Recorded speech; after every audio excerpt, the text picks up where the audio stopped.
నమస్తే రమగారు. నమస్తే జయ. రమగారు, మనము షూట్‌కి ముందు చెప్పారు నాకు కొత్త సిరీస్ స్టార్ట్ చేస్తున్నాను జయ అని. ఏం సిరీసు? ఎలా ఉంటుంది? ఎలాంటి సిరీస్? ఓ 2 రాజ్యాలు. ఓకే. ఓ రాజ్యంలో ఉన్న మంత్రి గారి కొడుకు, ఇంకో రాజ్యంలో ఉన్న రాజుగారి కూతురు. ఒకడు చావుకు దగ్గర పడతాడు, ఒక అమ్మాయిని ఎత్తుకుపోతారు. ఆహా. వీళ్ళంతా ఎక్కడ కలిశారు? ఓకే. మధ్యలో యుద్ధాలు, కత్తులు, పారిపోటాలు, పట్టుకోటాలు. ఇంట్రెస్టింగ్ అండి. ఓ రాక్షసుడు, ఒక మాంత్రికుడు. ఓహో, రాక్షసుడు కూడా ఉన్నాడా? రాక్షసుడు ఉన్నాడు, మాంత్రికుడు ఉన్నాడు. సూపర్.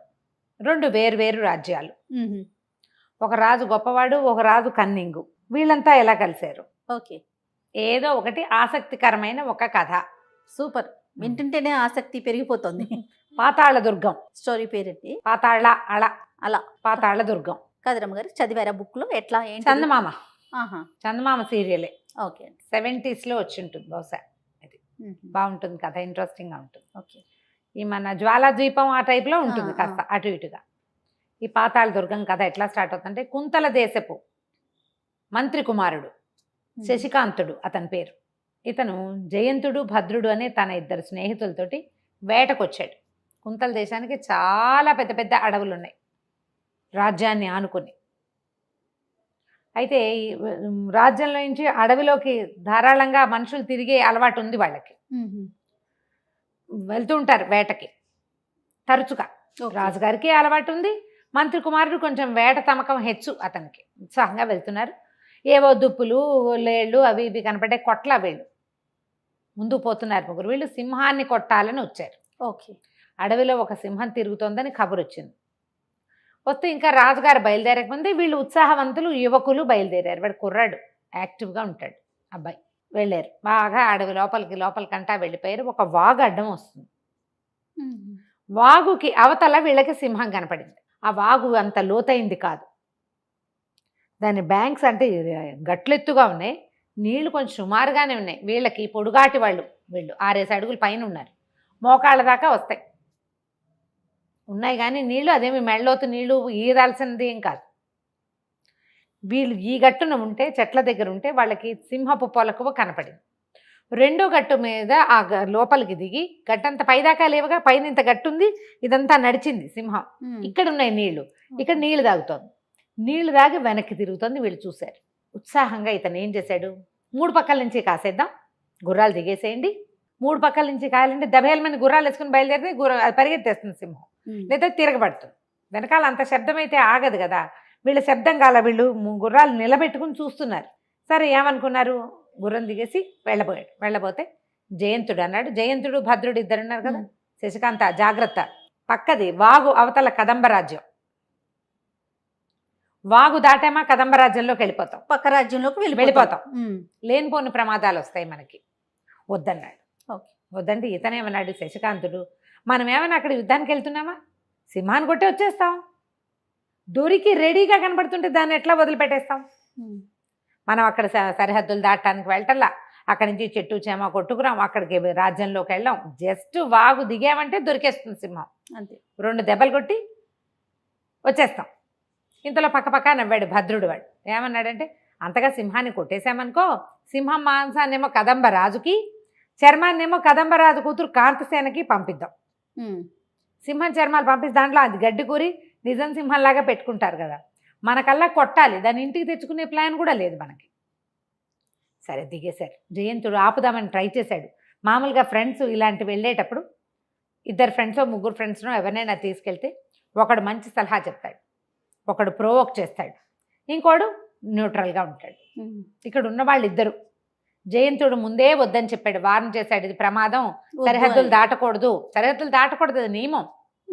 నువ్వు వేటకెళ్ళు, పువ్వు కోయటానికి వెళ్ళి వెళ్ళకూడదు అట్లా. మనం ఇప్పటికీ అదే కదా చూస్తున్నా.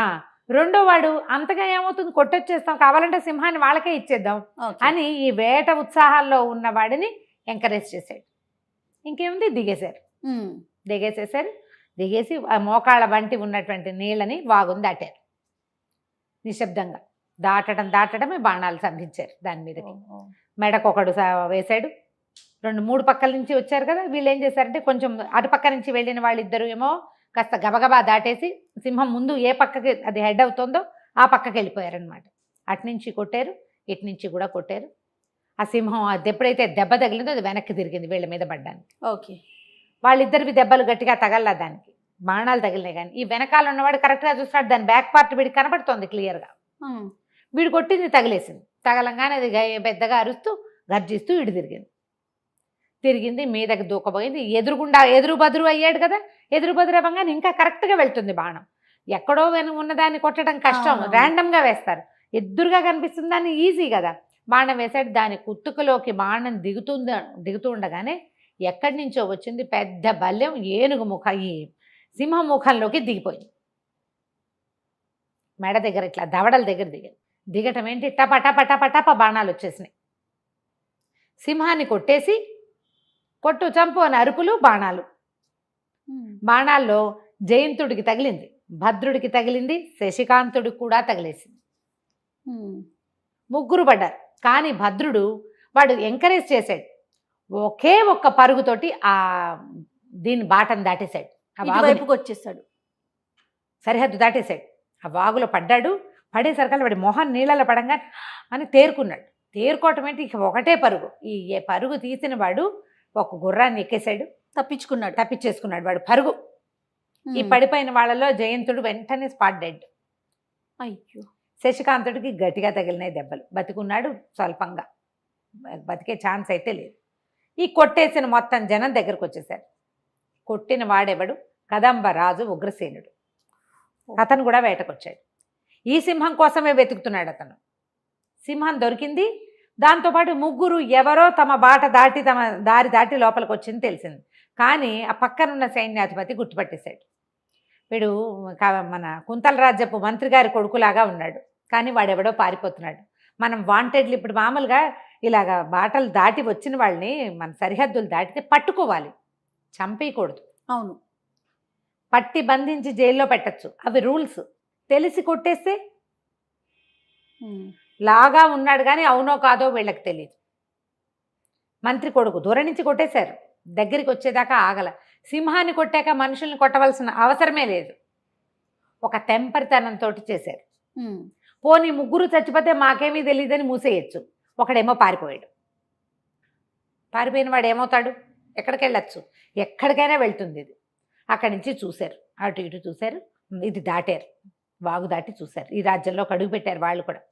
చూస్తే అది పట్టుకొని రా వాడిని అన్నారు. పట్టుకొని రానగానే వెనకాలే పరిగెత్తేసరికల్లా ఈ భద్రుణ్ణి ఎక్కించుకున్న గుర్రం, వాడి సొంత గుర్రం, అది ఆ బాట అలవాటు దానికి. వీళ్ళు వాహ్యాలకి ఒట్టిగా తిరగడానికి ఇక్కడికి వచ్చే అలవాటు ఉంది. గుర్రానికి దారి తెలుసు, అది వెర్రెత్తినట్టు పరిగెత్తేసింది. 2 గుర్రాలు ఈ కంగారుకి దాన్ని అనుసరించినాయి, మిగిలిన 2. కానీ శశికాంతుడి గుర్రం ఒక చోట, దాని కళ్ళే ఉంది కదా, అది ఒక చెట్టుకు తగులుకుని అది అక్కడ ఉండిపోయింది. ఒక మనిషిని ఎక్కించుకున్న గుర్రం, రెండో గుర్రం 2 పరిగెత్తేసి, శశికాంత్ గుర్రం మాత్రం ఉండిపోయింది. ఉండగానే వీళ్ళు గుర్రం దగ్గరకు వచ్చేసి అది పంచకళ్యాణి. పంచకళ్యాణి గుర్రం అంటే అది ఒక స్పెషల్ గుర్రము. రాజుగారు లేదా మంత్రి, రేర్గా సైన్యాధిపతి వాడతారు. రాజుకి పిల్లలు లేరు, ఆయన మంత్రి కుమారుడే, ఆయన కుమారుడుగా ట్రీట్ చేయబడతాడు. శశికాంతుడే మంత్రి కొడుకు రాజుగారి అబ్బాయిగా అంత యువరాజులాగా ట్రీట్ చేయబడతాడు. అందుకని వాడి దగ్గర పంచకళ్యాణి గుర్రం ఉంది. దాని మీద వేసిన విలువైన జీను గ్యారంటీగా వీడు మంత్రి కొడుకే. ఎట్లా దీన్ని మూసేయాలి, వెళ్ళిపోయిన వాడు ఎక్కడికి వెళ్తాడో, దారి మధ్యలో పడిపోయాడు అనుకో, గట్టిగానే తగిలేసింది, వీపులో శస్త్రం వీపులో పడింది, వాడికి అమ్ము పడిపోయింది. గుర్రం వాడిని పట్టుకెళ్ళలేక ఎక్కడైనా పారేసింది అనుకో, ఇబ్బందే లేదు. అక్కడికి వెళ్ళేదాకా వాడు బతుకుంటాడన్న గ్యారంటీ లేదు. సరే ఆలోచించుకున్నారు ఏం చేయాలి. ఆలోచించి మన మంత్రి గారు దీనికి మసిపూసి మారేడుకాయ చేస్తాడు ఎలాగైనా అని చెప్పి వీళ్ళు రెండింటిని, ఈ శవాలు రెండింటిని పారేసేయండి కొండకొమ్మలో ఎక్కడో చోట, ఏ జంతువులు పిక్కు తినేస్తాయి అంటే సైనికులకి నవ్వొచ్చింది. పక్క రాజ్యపు మంత్రి కుమారుడిని సింపుల్గా కొట్టేశామనగానే ఒక ఉత్సాహం వస్తుంది. కానీ కుంతల రాజు శతభానుడు మహా తెలివి గలవాడు. ఆయన మంత్రి అయిన గంగాధరుడు అసలు చెప్పద్దు, ఈ కుర్రాడి తండ్రి. వాళ్ళు పిచ్చ తెలివైన వాళ్ళు, ఊహించేస్తారు. అందుకని వీళ్ళకి అందకుండా బాడీలు లేవనుకో ఏదో ఒకటి చెప్పచ్చు, జంతువులు తినేసాయని కూడా చెప్పచ్చు. ఈ వెళ్ళిన వాడు కనుక బతకకుండా ఉంటే బాగుంటుంది. వాడు వెళ్ళాడో లేదో తెలుసుకోవాలి. అందుకని ఏం చేశారు, ఈ 2 శరీరాలని ఎత్తుకెళ్ళి కొండకొమ్మలో పారేశారు. ఒకడు పూర్తిగా చచ్చిపోయాడు, ఒకడు రెండో కొన వాడు ఊపిరితో కొన ఉన్నాడు. ప్రాణంతో ఉన్నాడు. అక్కడి నుంచి ఏం చేశారు, తమ రాజ్యం నుంచి ఒక 9 సైనికుల్ని, ఓ 2 దొంగల్ని ఇక్కడికి పంపించారు. ఉమ్, ఈ లోపల ఏమైంది, భద్రుడు ఎక్కాడు కదా గుర్రం, ఆ గుర్రం మీద పడేసరికల్లా మొదట కూర్చున్నాడు. కూర్చున్న తర్వాత కాసేపటికి ఉరిగిపోయాడు, రక్తస్రావం అయిపోతుంది. ఉరిగిపోతూ ఆ కళ్ళాలని తన కాళ్ళకి చేతులకి చుట్టేసుకున్నాడు పడిపోకుండా. ఉమ్, దాని మీద వేళ్లాడుతూ వెళ్ళాడు. ఈ ఊళ్ళోకి అడుగు పెట్టుండి సిటీలోకి వచ్చేసరికల్లా కాపలా వాళ్ళే చూసి కేకలు పెట్టారు, భద్రుడు భద్రుడు వస్తున్నాడు, గుర్రం మీద వీపులో అంబుందని. ఆ అమ్ములు ముట్టుకోరు ఎవరు, ఉమ్, దాన్ని జాగ్రత్తగా తీయాలి. అక్కడి నుంచి ఊళ్ళో జనం కూడా అందరూ వీడు వెనకాల పడ్డారు. గుర్రం అలవాటుగా వెళ్ళి దాని అశ్వశాల దగ్గర నుంచుంది. ఉమ్, వాడి స్పృహ లేదు. ఈ కాపలా వాళ్ళు ఈ లోపల కొమ్ము పూరా ఊది ఏదో ప్రమాదం సంభవించింది. కుమారులు 3 వెళ్ళిన వాళ్ళు ఒకడే వచ్చాడు, వాడు కూడా దెబ్బతిని వచ్చాడు. వైద్యుడు కావాలని వాటికి వేరు వేరు కొమ్ములు ఉంటాయి, ఒక్కొక్క బూరా ఒకటి ఊదితే దాన్ని బట్టి డాక్టర్ రావడం కూడా ఉంటుంది. ఉమ్, ఆగమేఘాల మీద అందరూ చేరారు. ఈ భద్రుణ్ణి లోపలికి మోసుకెళ్ళారు. స్వల్పంగా ప్రాణం ఉంది. రాజవైద్యుడు పరిగెత్తుకుంటూ వచ్చేసాడు. అప్పటికే చూస్తే బాణం తీస్తే, జాగ్రత్తగా తీస్తే బతికుండొచ్చు. వాడు చాలా బలమైన వాడు భద్రుడు, ఉక్కుపిండం. ఉమ్, వెనకాల దిగింది, ఉమ్, ఫ్రంట్ నుంచి కాదు దిగింది, వెనక నుంచి. అది గుండెని టచ్ చేసిందా, లంగ్స్ని టచ్ చేసిందో తీస్తే కానీ తెలియదు. నెత్తురైతే కారిపోయింది, స్పృహలో లేడు. బెదిరాడు కూడా, దెబ్బే కాదు ప్రాణభయం, బెదిరాడు. శశికాంతుడు చచ్చిపోయాడనే సంగతి అర్థమైపోయింది వాడికి.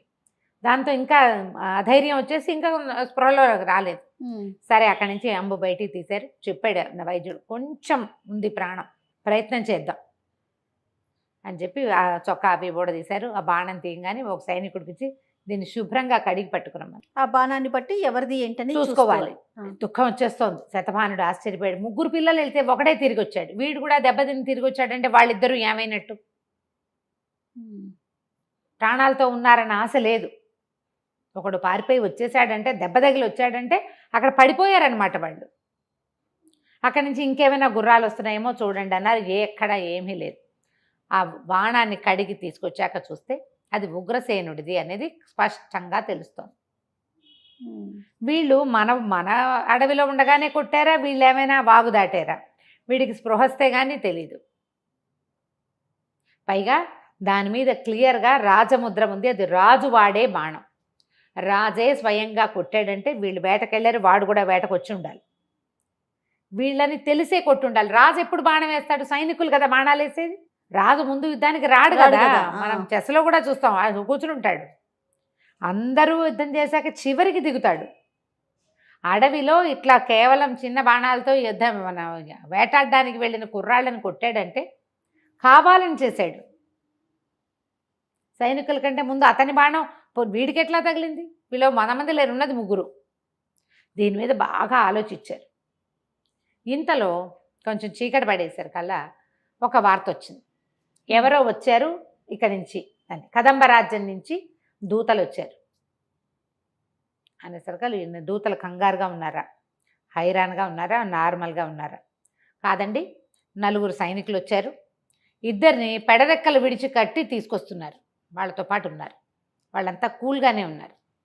సరే రమ్మను మాట్లాడదామన్నారు. ఆ దూతలు వాళ్ళు పెడరెక్కలు విరిచి కట్టి పెట్టుకున్నటువంటి 2 గ్రామస్తులు, 2 వ్యక్తులు, వాళ్ళిద్దరిని వీళ్ళ ముందు ప్రజెంట్ చేశారు. ఏం చేశారో వచ్చే భాగంలో చూద్దాం. అలాగే రమ్మగారు, కానీ చాలా ఇంట్రెస్టింగ్ అనిపిస్తుంది.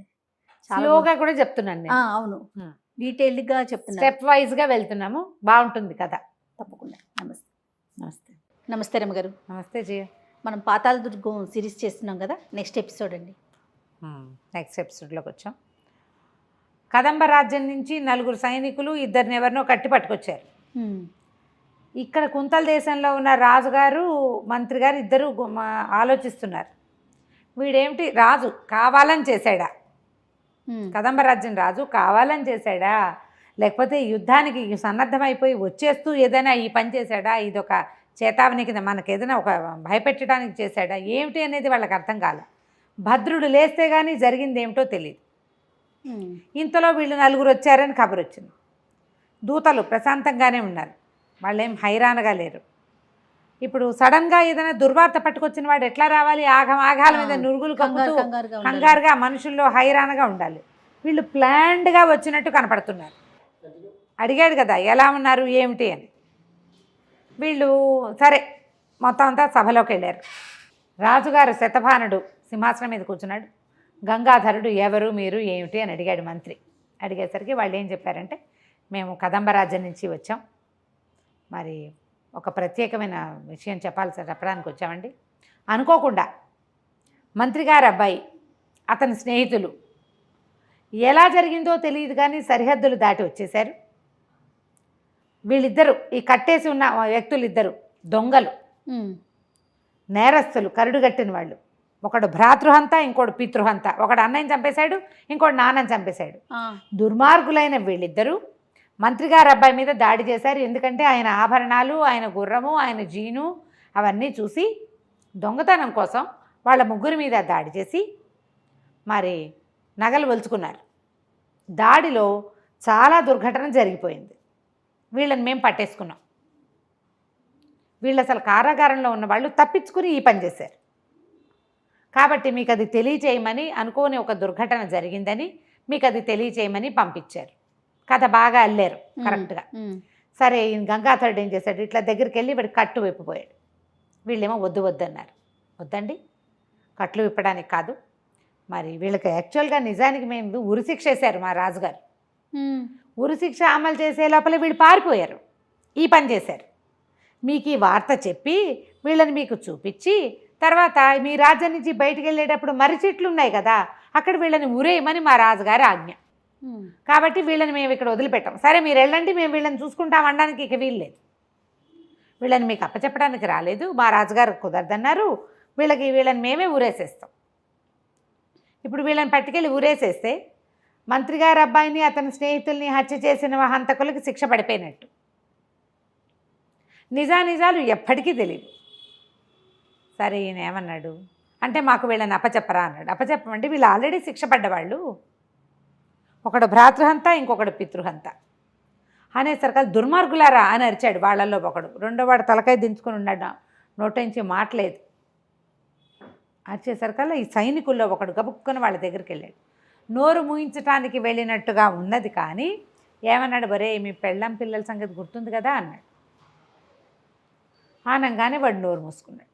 మేము వెళ్ళొస్తాం మహారాజా అని చెప్పారు.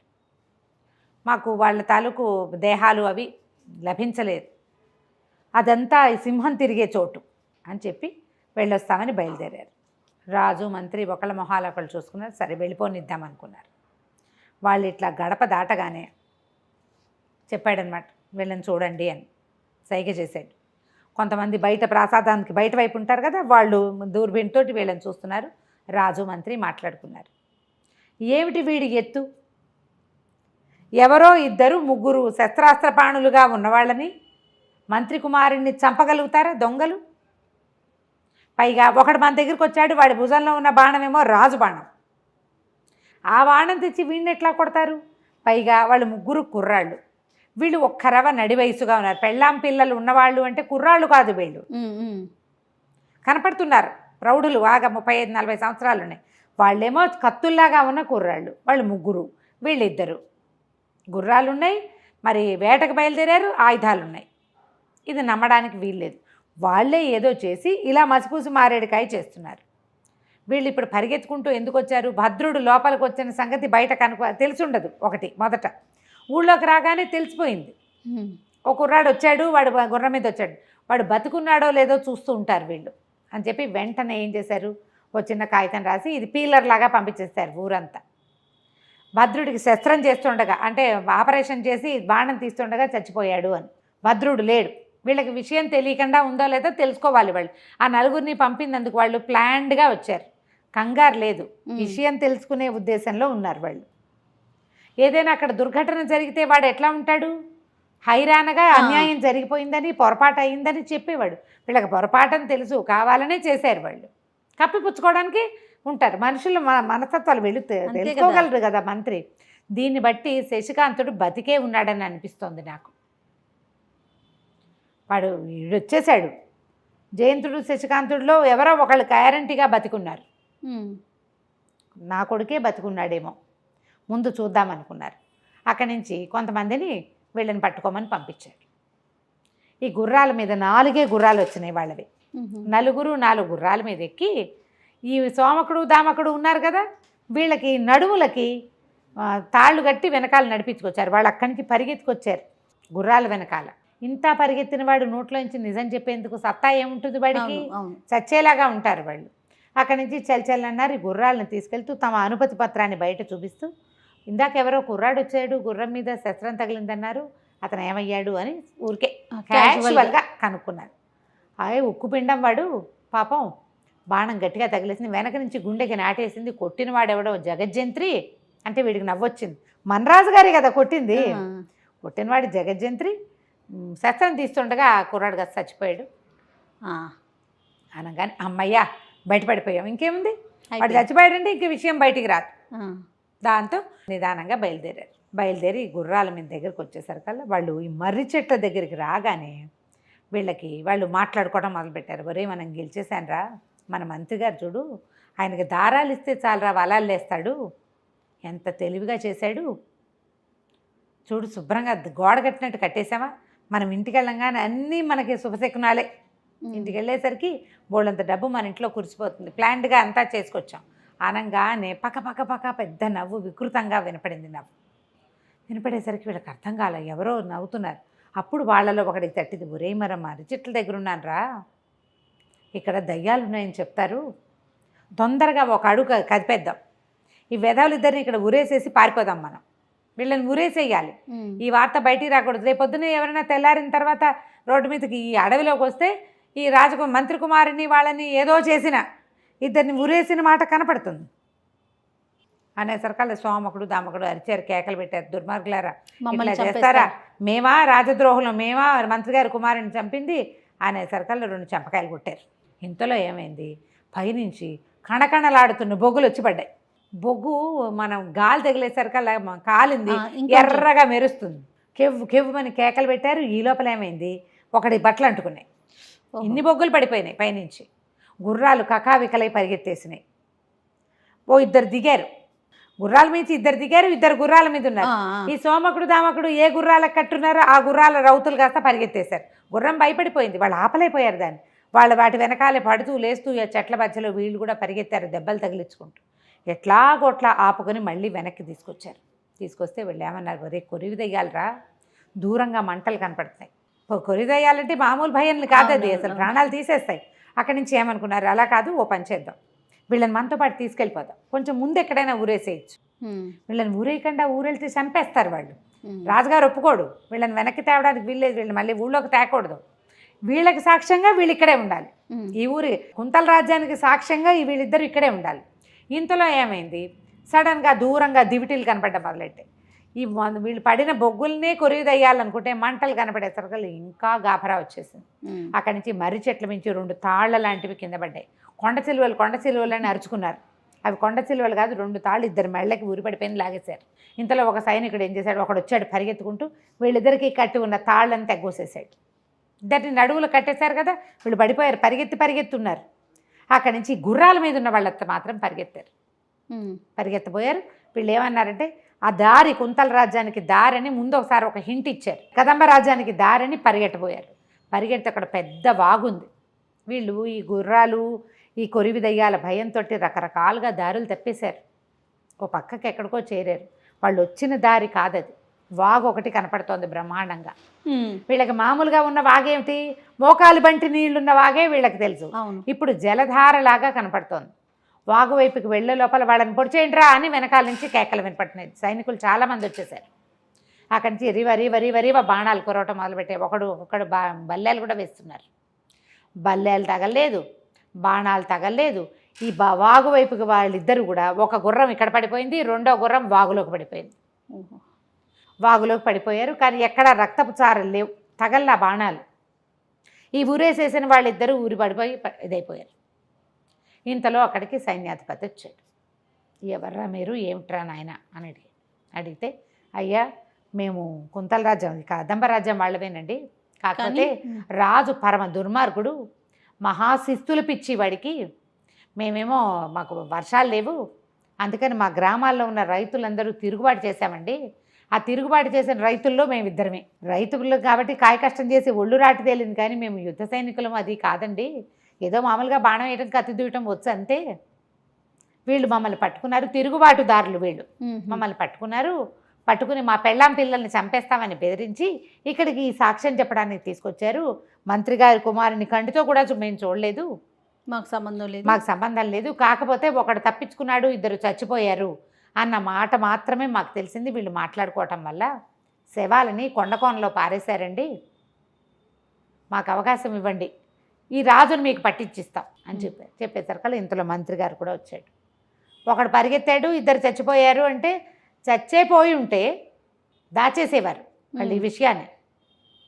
చావలేదు బహుశా. తర్వాత ఈ వచ్చిన వాడు ఏమయ్యాడు అన్న భయం ఉంది వాళ్ళకి. భద్రుడు చచ్చిపోయాడు కాబట్టి ఇంకా ధైర్యంగా ఉన్నారు వాళ్ళు. కాకపోతే ఈ తెచ్చిన వాళ్ళిద్దరిని తిరుగుబాటుదారులను 2 ఊరేసామని చెప్తే అక్కడ కూడా తిరుగుబాటుని అణిచేయచ్చు కాబట్టి ఈ ఎత్తు వేశారు. సరే వీళ్ళ సంగతి చూద్దాం. ముందు ఈ రాజ్యంలోకి వెళ్ళటానికి వీళ్ళతో పాటు ఈ సోమకుడు దామకుడితో పాటుగా కొంత సైన్యాన్ని పంపించాలని అనుకున్నారు. వీళ్ళు ఏమన్నారు, వీళ్ళని వదిలిపెట్టేశారు. మీ దారి నువ్వు వెళ్ళిపోండి, మీరు వెళ్ళండి, కొద్దిమాటి సైన్యం వస్తాం, ముందు అసలు ఎక్కడుందో అడవిలో ఏమైనా శవాలు ఉన్నాయో లేదో వెతుక్కోవాలి, మేము మెల్లిగా వస్తాము, మీరు వెళ్ళండి, మీరు ఎక్కడ ఉంటారో వివరం చెప్పండి అంటే వీళ్ళకేమో పెళ్ళాం పిల్లల్ని ఊరు దాటిచ్చేయాలి. ఆ రాజుని చంపేయాలనుకున్నారు వాళ్ళు. రాజుని చంపేసే లోపల పెళ్ళాం పిల్లల మీద పడితే అమ్మా నాన్నలు ఉన్నారు, పెళ్ళాలు పిల్లలు ఉన్నారు. అందుకని ఊరు వెళ్ళిపోయి ముందు వాళ్ళని తెచ్చి దాచేసుకుందాం, కుంతల రాజ్యం మీకు అభయం ఇస్తుందని చెప్పారు వీళ్ళు. వాళ్ళని తెచ్చి ఇక్కడ పెట్టాలి, అప్పుడు రాజు సంగతి చూద్దాం అనుకున్నారు. కదంబ రాజ్యం నుంచి కుంతల దేశానికి 2-3 వచ్చి వీళ్ళే మీ వాళ్ళని కొట్టారని చూపించాక వీళ్ళకి తెలిసిపోయింది అది కాదు, వీళ్ళు అబద్ధం చెప్తున్నారు అని. లాస్ట్ మినిట్లో ఏమైంది, కుంతల దేశపు వాళ్ళు పారిపోయారు, కదంబ రాజ్యం వాళ్ళు పారిపోయారు. కుంతల దేశం వాళ్ళు ఈ దొంగలు ఇద్దరిని హంతకులని తీసుకొచ్చారో వాళ్ళని వదిలిపెట్టారు.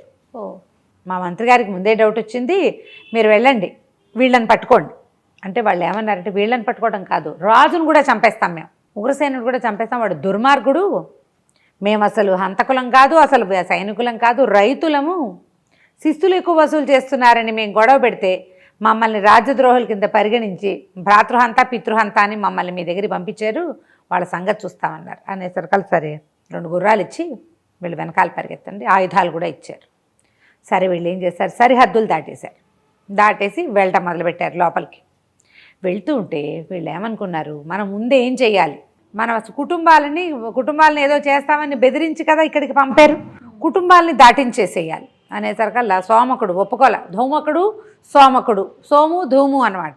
వాడు నన్ను భ్రాతృహంతం చేశాడు, మా అన్నయ్యని చంపాను నేను, దుర్మార్గుడు, వాడిని చంపితే కానీ నాకు కచ్చ తీరదు అంటే నిజమే, కుటుంబం అన్న గురించి ఆలోచించాలి కదా, రాజు మీద పడగలిగేంత సత్తా ఉందా మనకి, కోపంతో చేయాలనుకుంటున్నాం, ముందు కుటుంబాలని దారి తప్పించేద్దాం, అక్కడి నుంచి తప్పించేసేద్దాం, అక్కడ ఉంచొద్దు వాళ్ళని వేరే చోట పెట్టాక అప్పుడు మనం ధైర్యంగా వెళ్దాం, మనకి ఏదైనా కనీసం కుటుంబాలైనా సేఫ్గా ఉంటాయి.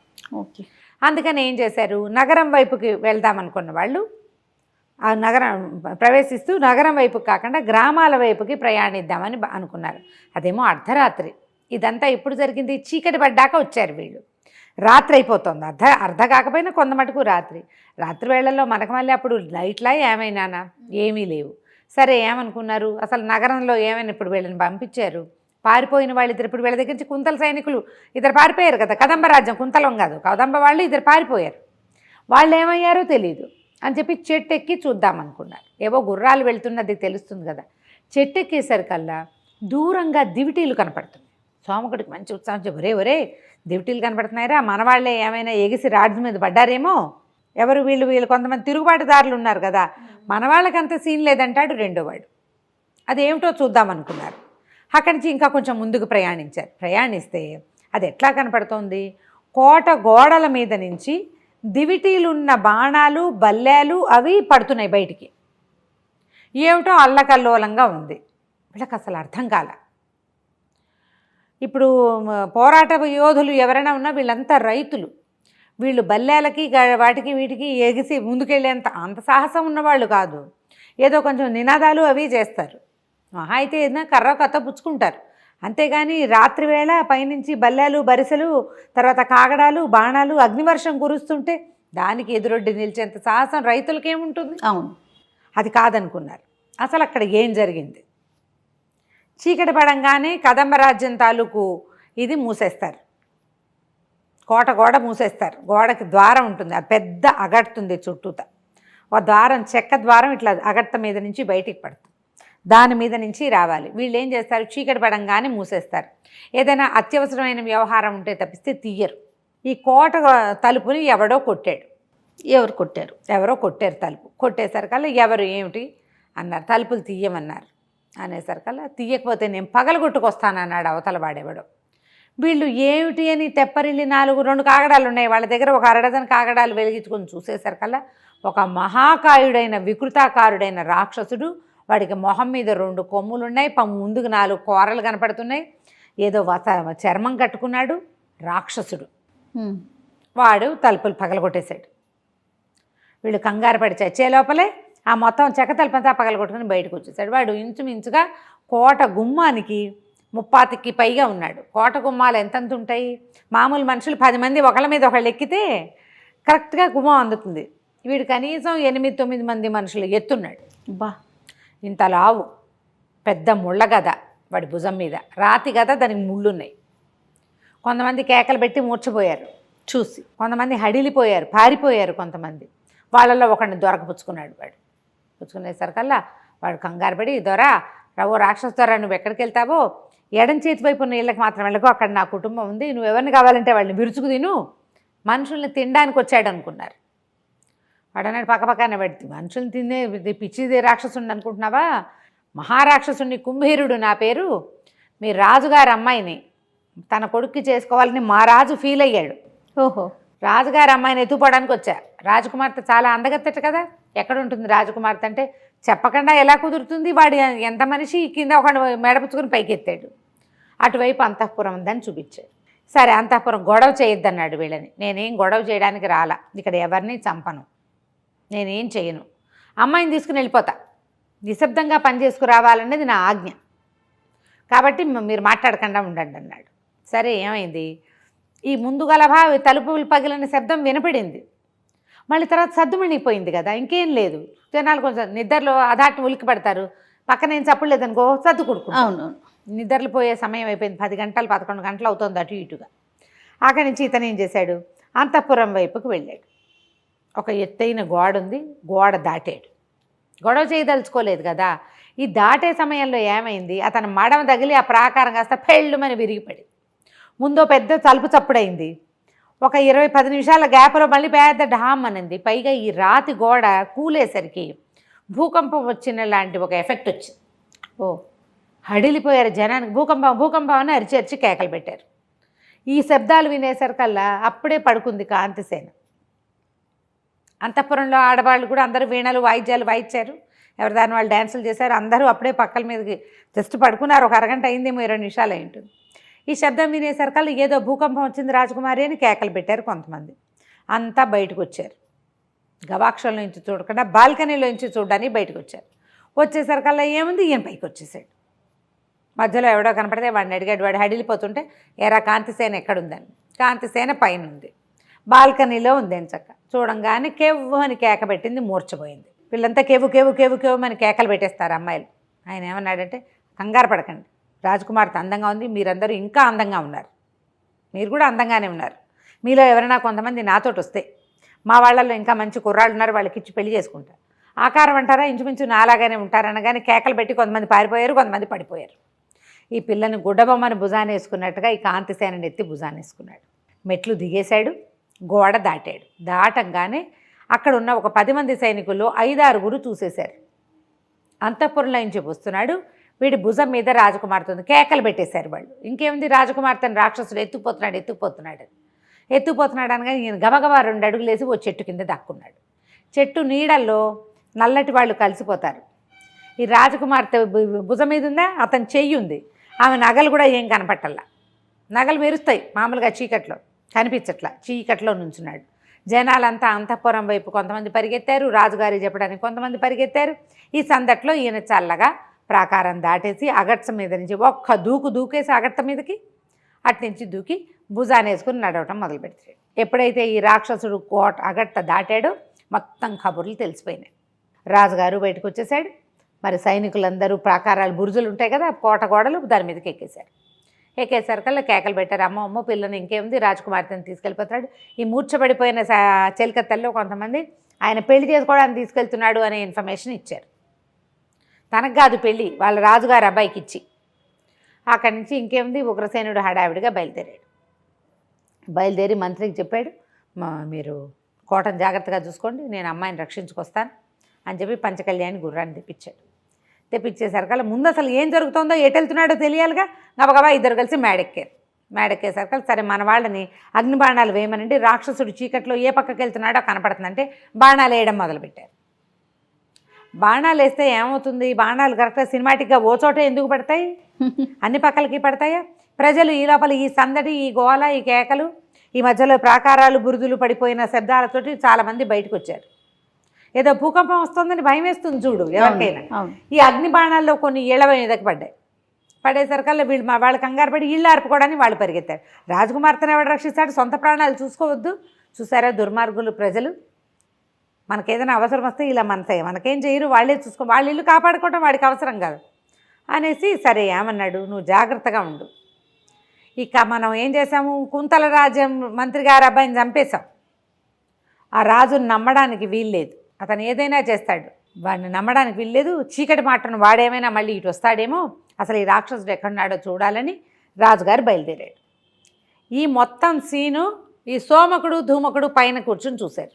చూస్తుంటే ఏమైంది, ఇంతలో వాళ్ళు ఏ చెట్టు మీదని కూర్చుని ఉన్నారో ఆ చెట్టు పక్క నుంచి ఎవరో పరిగెత్తినట్టు తెలిసి, ఎవడో పరిగెత్తాడు, మహాకాయుడైన రాక్షసుడు మీద ఉన్న వాడి భుజాల మీద ఉన్న అమ్మాయి. అది అమ్మాయో బొమ్మో బుచ్చుకో వీళ్ళకేం తెలియదు. వాడు 8 మంది మనుషులు ఎత్తున్నాడు, భుజం మీద బొమ్మలాగా కనపడుతోంది, కాకపోతే నగలు కనపడుతున్నాయి, రాత్రి వేళ మెరుస్తున్నాయి. వీడు ఎవరినో ఎత్తుకుపోతున్నాడు, వీడు ఎత్తుకుపోతున్నాడో తినేస్తాడో ఏం చేస్తాడో తెలీదు. వీడిని మనమేం చేస్తాము, మనకు కావాల్సింది ఎవరు, రాజుగారు రోగం కుదిరింది అనుకున్నారు, కానీ ఆడపిల్లని ఎత్తుకుపోతుంటే ఉసూరు అనిపించింది. ఏం చేస్తారు వీళ్ళు, వాడు 8 మంది మనుషులు ఎత్తున్న వాడిని వీళ్ళేం చేస్తారు.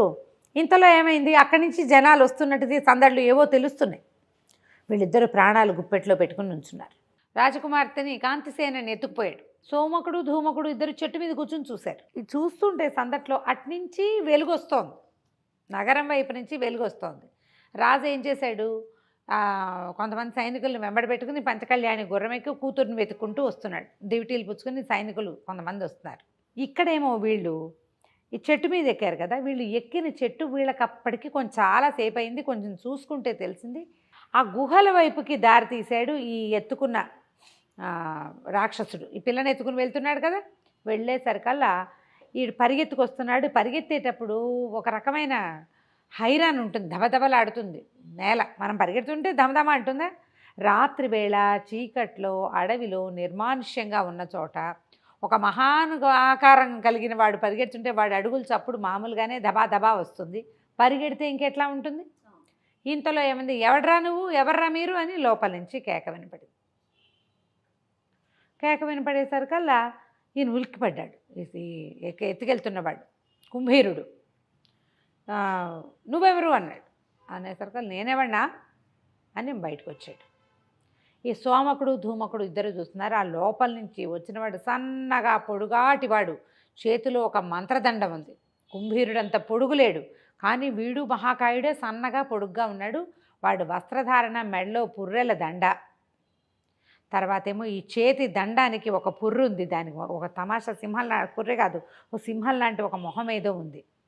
అక్కడి వీడి బవిరి గడ్డం, జుట్టంతా జటలు కట్టేసి, ఎవడరా నువ్వు, రాక్షసుడిలా ఉన్నావు, ఇక్కడికి ఎందుకు వస్తున్నావు, నేను లోపల ఒక మహావీరుడిని ప్రాణాలు రక్షించే పనిలో ఉన్నాను, ఇవాళ అతన్ని ఇప్పుడే ప్రాణాలు కాపాడుతున్నాను, నువ్వు ఎన్నో రకాల మూలికలవి వాడి నేను కాపాడుతుంటే మధ్యలో నీ గోలేమిటి, ఎవడెవరా నువ్వు, రాక్షసుడివి, మనుషులు తినే రాక్షసుడివో, ఇక్కడ నీకేం పని అని అరిచాడు. కుంభీరుడికి కోపం వచ్చేసింది. నువ్వెవిడమన్నాడు. నేను కాలశంబరుణ్ణి అని చెప్పాడు. మాంత్రికుడి పేరు కాలశంబరుడు, రాక్షసుడి పేరు కుంభీరుడు. కుంభీరుడు అన్నాడు, నాకేం భయం, నీలాంటి వాళ్ళని చాలామందిని చూశాను అనగానే నువ్వు గోల ఎక్కువగా ఉంది నీదని ఈ కాలశంబరుడు ఆ చేతిలో ఉన్న మంత్రదండాన్ని పెడేల్మని విసిరి కొట్టాడు. కొట్టేసరికల్లా ఇది ఈ కుంభీరుడికి మొహాన్ని తగిలేసింది. కొమ్ము విరిగిపోయింది, కళ్ళు తిరిగి పడిపోయాడు. కానీ పడిపోతూ ఈ భుజం మీద ఉందే కాంతిసేన, తను పడిపోతే తన కింద పడితే చచ్చిపోతుంది ఆ పిల్ల. చుట్టూతా అంతా రాళ్ళు రప్పలు, గుహలకి దగ్గరలో ఉంది అది. గుహ అంటే అదొకటే ఉండదు కదా, చుట్టుపక్కల రాళ్ళ ముక్కలు ఉంటాయి. జాగ్రత్తగా ఒక పచ్చగడ్డి మీదకి పడేశాడు అమ్మాయిని, పడేసి పడిపోయాడు. ఈ మంత్రదండం వీడిని ఒక దెబ్బ కొట్టి మళ్ళీ రయ్యమని వెనక్కి వెళ్ళిపోయింది. అతను కాస్త లోపలికి వెళ్ళిపోయాడు. ఒక గుహ, అక్కడ 3-4 గుహలు ఉన్నాయి, ఓ గుహలోకి వెళ్ళిపోయాడు. వీళ్ళు ప్రాణాలు అరిచేతులు పెట్టినారు. వీళ్ళేమనుకున్నారు, ఏదో రాజుగారి భవనం మీదకి వెళ్ళిపోయి రహస్యంగా వెళ్ళి ఏదో దెబ్బ ఏమిటో చేద్దామనుకున్నారు. ఇక్కడ ఒక బ్రహ్మాండ రాక్షసుడు, వాణ్ణే కొట్టగలిగే ఒక మాంత్రికుడు, మధ్యలో నేల మీద పడిపోయిన రాజకుమార్తె, ఓ పక్క నుంచి నగరంలో నుంచి వస్తున్నటువంటి సైన్యం. వీళ్ళకి ఏం చెయ్యాలో తెలీదు, గందరగోళంగా ఉంది. సరే, ఒక కాసేపు అయ్యేసరికల్లా ఈ పడిపోయిన కాంతిసేన లేచేసింది. లేచి అటు ఇటు చూస్తే ఏముంది, ఓ మహాకాయుడు ఒకడు పడిపోయినాడు కొమ్ము సవరించుకుంటూ. వాడి కొమ్ము విరిగి ఓ పక్కన పడింది, మొహం మించి నెత్తురు కారుతోంది. అయ్యో పాపం అని జాలి పడింది, లేచి నిలబడింది. నువ్వెవరు, ఏమిటి, మరి నేను నీకేమైనా అయ్యిందా, దెబ్బ తగిలిందా, నీకేమైంది అని చెంగు చెంచి కట్టుకట్టడానికి చూసింది. వాడికి పాపం చాలా బాధేసింది. ఇంత చక్కటి పిల్ల పాపం, నేను ఎత్తుకొస్తే నాకు దెబ్బ తగిలితే పారిపోయే ప్రయత్నం చేయకుండా ఏంటి నువ్వు బాగున్నావా, నువ్వు పడిపోయావా, నీకేమైంది అంటోంది. అప్పుడు ఏం చెప్పాడంటే, అమ్మ నేను కుంభీరుడిని అని ఒక రాక్షసుణ్ణి, కానీ నేను మనుషుల్ని చంపుకు తినేవాడిని, మనుషుల్ని ఎత్తుకుపోయే రకాన్ని కానమ్మా. మరి మా రాజుగారు తన కొడుక్కి ఈ రాజకుమార్తె నుంచి పెళ్లి చేయాలని ఆశపడ్డాడు. పిల్లని ఎత్తుకొచ్చేసే తర్వాత చూద్దాం అన్నాడు. మా విధి, మా పద్ధతి రాక్షస వివాహం అంటే పిల్లని ఎత్తుకొచ్చేయటం. నేను అందుకోసమని నీ కోసం వచ్చాను, కానీ నీకేం హాని చేసే ఉద్దేశం నాకు లేదు. నువ్వు ఇంత మంచి పిల్లవి, నా ఆజ్ఞ చొప్పున నేను పని చేయకపోతే నన్ను చంపేస్తాడు, లేదా నన్ను శిక్షిస్తాడు. నేను కాకపోతే ఇంకొకడు వస్తాడు, అందుకని వచ్చాను. నాకు ఏ మాత్రం అవకాశం ఉన్నా ఆ పిల్లాడితో వివాహం తప్పించి మళ్ళీ మీ ఇంటికి నిన్ను చేరుస్తా, కానీ నిన్ను తీసుకెళ్ళి అక్కడ చూపించాలి, అది నా విధి, నాకు తప్పదు అన్నాడు. అనేసరికల్లా ఆ అమ్మాయి ఏమంది, అయ్యో నీకు ఇంత కష్టమా, పోనీలే మా నాన్న చాలా గొప్పవాడు, మా నాన్న సరైన కోరదు కానీ మా నాన్న నీకు సహాయం చేస్తాడు అంటే నవ్వొచ్చింది. అమ్మ నేనే అందులో చిన్నవాడిని, ఆ గుంపులో మనుషులు చేయగలిగే వ్యవహారం కాదమ్మా ఇది అన్నాడు. ఈ పిల్ల సరే ఇద్దరు కూర్చున్నారు, మాట్లాడుకోవటం మొదలుపెట్టారు. పిచ్చాపాటి మాట్లాడుకుంటున్నారు. ఇంతలో ఏమైంది, అట్నుంచి సైన్యం దగ్గరకు వచ్చేసి, ఎప్పుడైతే సైన్యము దివిటీలు దగ్గరకు వచ్చాయో ఈ పిల్లని భుజాన్ని వేసుకుని ఒక్క అంగలో ఇంకో దీని వైపుకి పరిగెత్తేశాడు. ఇంకా గుహలు ఉన్నాయి కదా, ఒక గుహలోకి వెళ్తే కాలశంబరుడు ఉంటాడు, వాడికి కత్తి విసిరి ఇందాకే ఓ మంత్రదండం విసిరేశాడు. ఈ దండం తగిలింది, కొమ్ము ఏమో విరిగింది, నెత్తురు గారుతోంది ఓ పక్కన. మళ్ళీ వెళ్తే వాడు ఏం చేస్తాడు, రెండో గుహలోకి పరిగెత్తాడు. ఈ దివిటీల వెలుగులో రాజును చూసేశాడు, సోమకుడు ధూమకుడు ఇద్దరు చూశారు. అయితే వీళ్ళు గమనించుకోని ఒక వ్యవహారం ఏంటంటే, వీళ్ళు కదంబ రాజ్యం తాలూకు ఎల్లలు దాటేశారు, కుంతల దేశంలోకి ప్రవేశించేశారు. ఇంతకుముందు కథ మొదట్లో తమ దేశపు వాగు దాటొచ్చినందుకే కదా మంత్రి కుమారుడిని కొట్టారు వీళ్ళు. అవును, ఒకరిని చంపేశారు, రెండోవాడు బతికున్నాడో లేదో తెలీదు, మూడోవాడు మాత్రం పారిపోయాడు. భద్రుడు, జయంతుడు, రాజకుమారుడు, మంత్రి కుమారుడు ఇద్దరు పడిపోయారు. ఇప్పుడు వీళ్ళు దాటేసి మొత్తం సైన్యం గుంపంతా వచ్చి అక్కడ చేరితే వాళ్ళు ఊరుకుంటారు? వాళ్ళు ఊరుకునే ఉద్దేశంలో ఏముండరు. ఎప్పుడైతే ఈ జనమంతా పరిగెత్తుకొచ్చారో అంతా వెతికారు. ఆ డివిటీల వెలుగులో విరిగిపోయిన ఒక కొమ్ము నెత్తురు కనపడ్డాయి. ఇక్కడ ఏదో పోరాటం జరిగింది. ఇప్పుడు ఇంత ఎత్తున్నవాడు ఢామని కింద పడితే ఆ నేలంతా అణిగిపోయినట్టు ఉంటుంది. ఏదో పోరాటం జరిగింది, కొమ్ము కూడా విరిగిపోయింది, వాడిని ఎవరో కొట్టారు, ఏం జరిగింది ఈ ఆలోచిస్తుంటే ఈ రాజుగారితో పాటు ఎక్కువ మంది రాలా, పెద్ద సైన్యం వెనకాలంది. ఈ రక్షించడానికి కూతుర్ని వెతుక్కోవడానికి రాజు, ఆయనకి సైన్యం సహాయంగా కొంతమంది ఆయన అంగరక్షకులు, ఈ దివిటీలు పుచ్చుకున్న దివిటీల వాళ్ళేమి సైన్యం కాదు, అది హెల్పర్లు. ఈ సమూహానికి 4 పక్కల నుంచి చుట్టేశారు కొమ్ము బూరాలు ఊదుతూ ఇంకో సైన్యం. వాళ్ళెవరో వీళ్ళకి తెలియదు, గందరగోళంగా అయిపోయింది. మా రాజ్యంలోకి ప్రవేశించారు కుంతల రాజ్యపు సైనికులు, వాళ్ళతో పాటు ఎవరు వచ్చారు, మంత్రి గారు వచ్చేసాడు. కుంతల రాజ్యపు మంత్రి, ఆయన కొడుకే వీళ్ళకి దొరికినవాడు. మంత్రి అన్ని పక్కల నుంచి పట్టేశారు. యుద్ధం జరిగింది. వీళ్ళు తక్కువ మంది ఉన్నారు. పైగా రాజకుమార్తె అపహరించబడిందన్న దిగులు, రాక్షసుని చూసిన భయం. రాత్రివేళ తమ రాజ్యం కాదు, వాళ్ళు ఎప్పుడైతే తమకి శత్రు సైనికులు తమ మీదకి వచ్చారో వాళ్ళకి అర్థమైపోయింది మనం దాటేసాం సరిహద్దు దాటామనగానే తప్పు చేసిన ఫీలింగ్ ఉంటుంది. అవును. దొరికేశారు. కొంతమందిని పెడరెక్కలు విరిచి కట్టేశారు, కొంతమందిని నేల మీద పడదోసి మీద కాలేసి నుంచున్నారు. రాజుగారిని పట్టేశారు. ఓహో. దొరికిపోయాడు. ఆయనకే పెద్ద కత్తులు కటార్లు లేవు, ఆయన రక్షించేందుకు అంగరక్షకులు లేరు, ఉన్నవాళ్ళంతా వీళ్ళు దొరికిపోయారు. ఈ లోపల ఏమైంది, ఈ చెట్టు మీద ఉన్నాడు కదా రాజు, దొరికాడని ఆ సోమకుడు బాణం వేసాడు. అయితే సరిగ్గా గుండెల్లో నాటిపోతుందని అనుకున్నాడు. అప్పుడే ఈయన ఎవడ్రా అని, ఎవరు మీరంతా అని దిగాడు. దిగేసరికి ఇక్కడ నాటాల్సింది పోయి ఇక్కడ నాటేసింది చేతికి. అమ్మో అని కూలబడ్డాడు.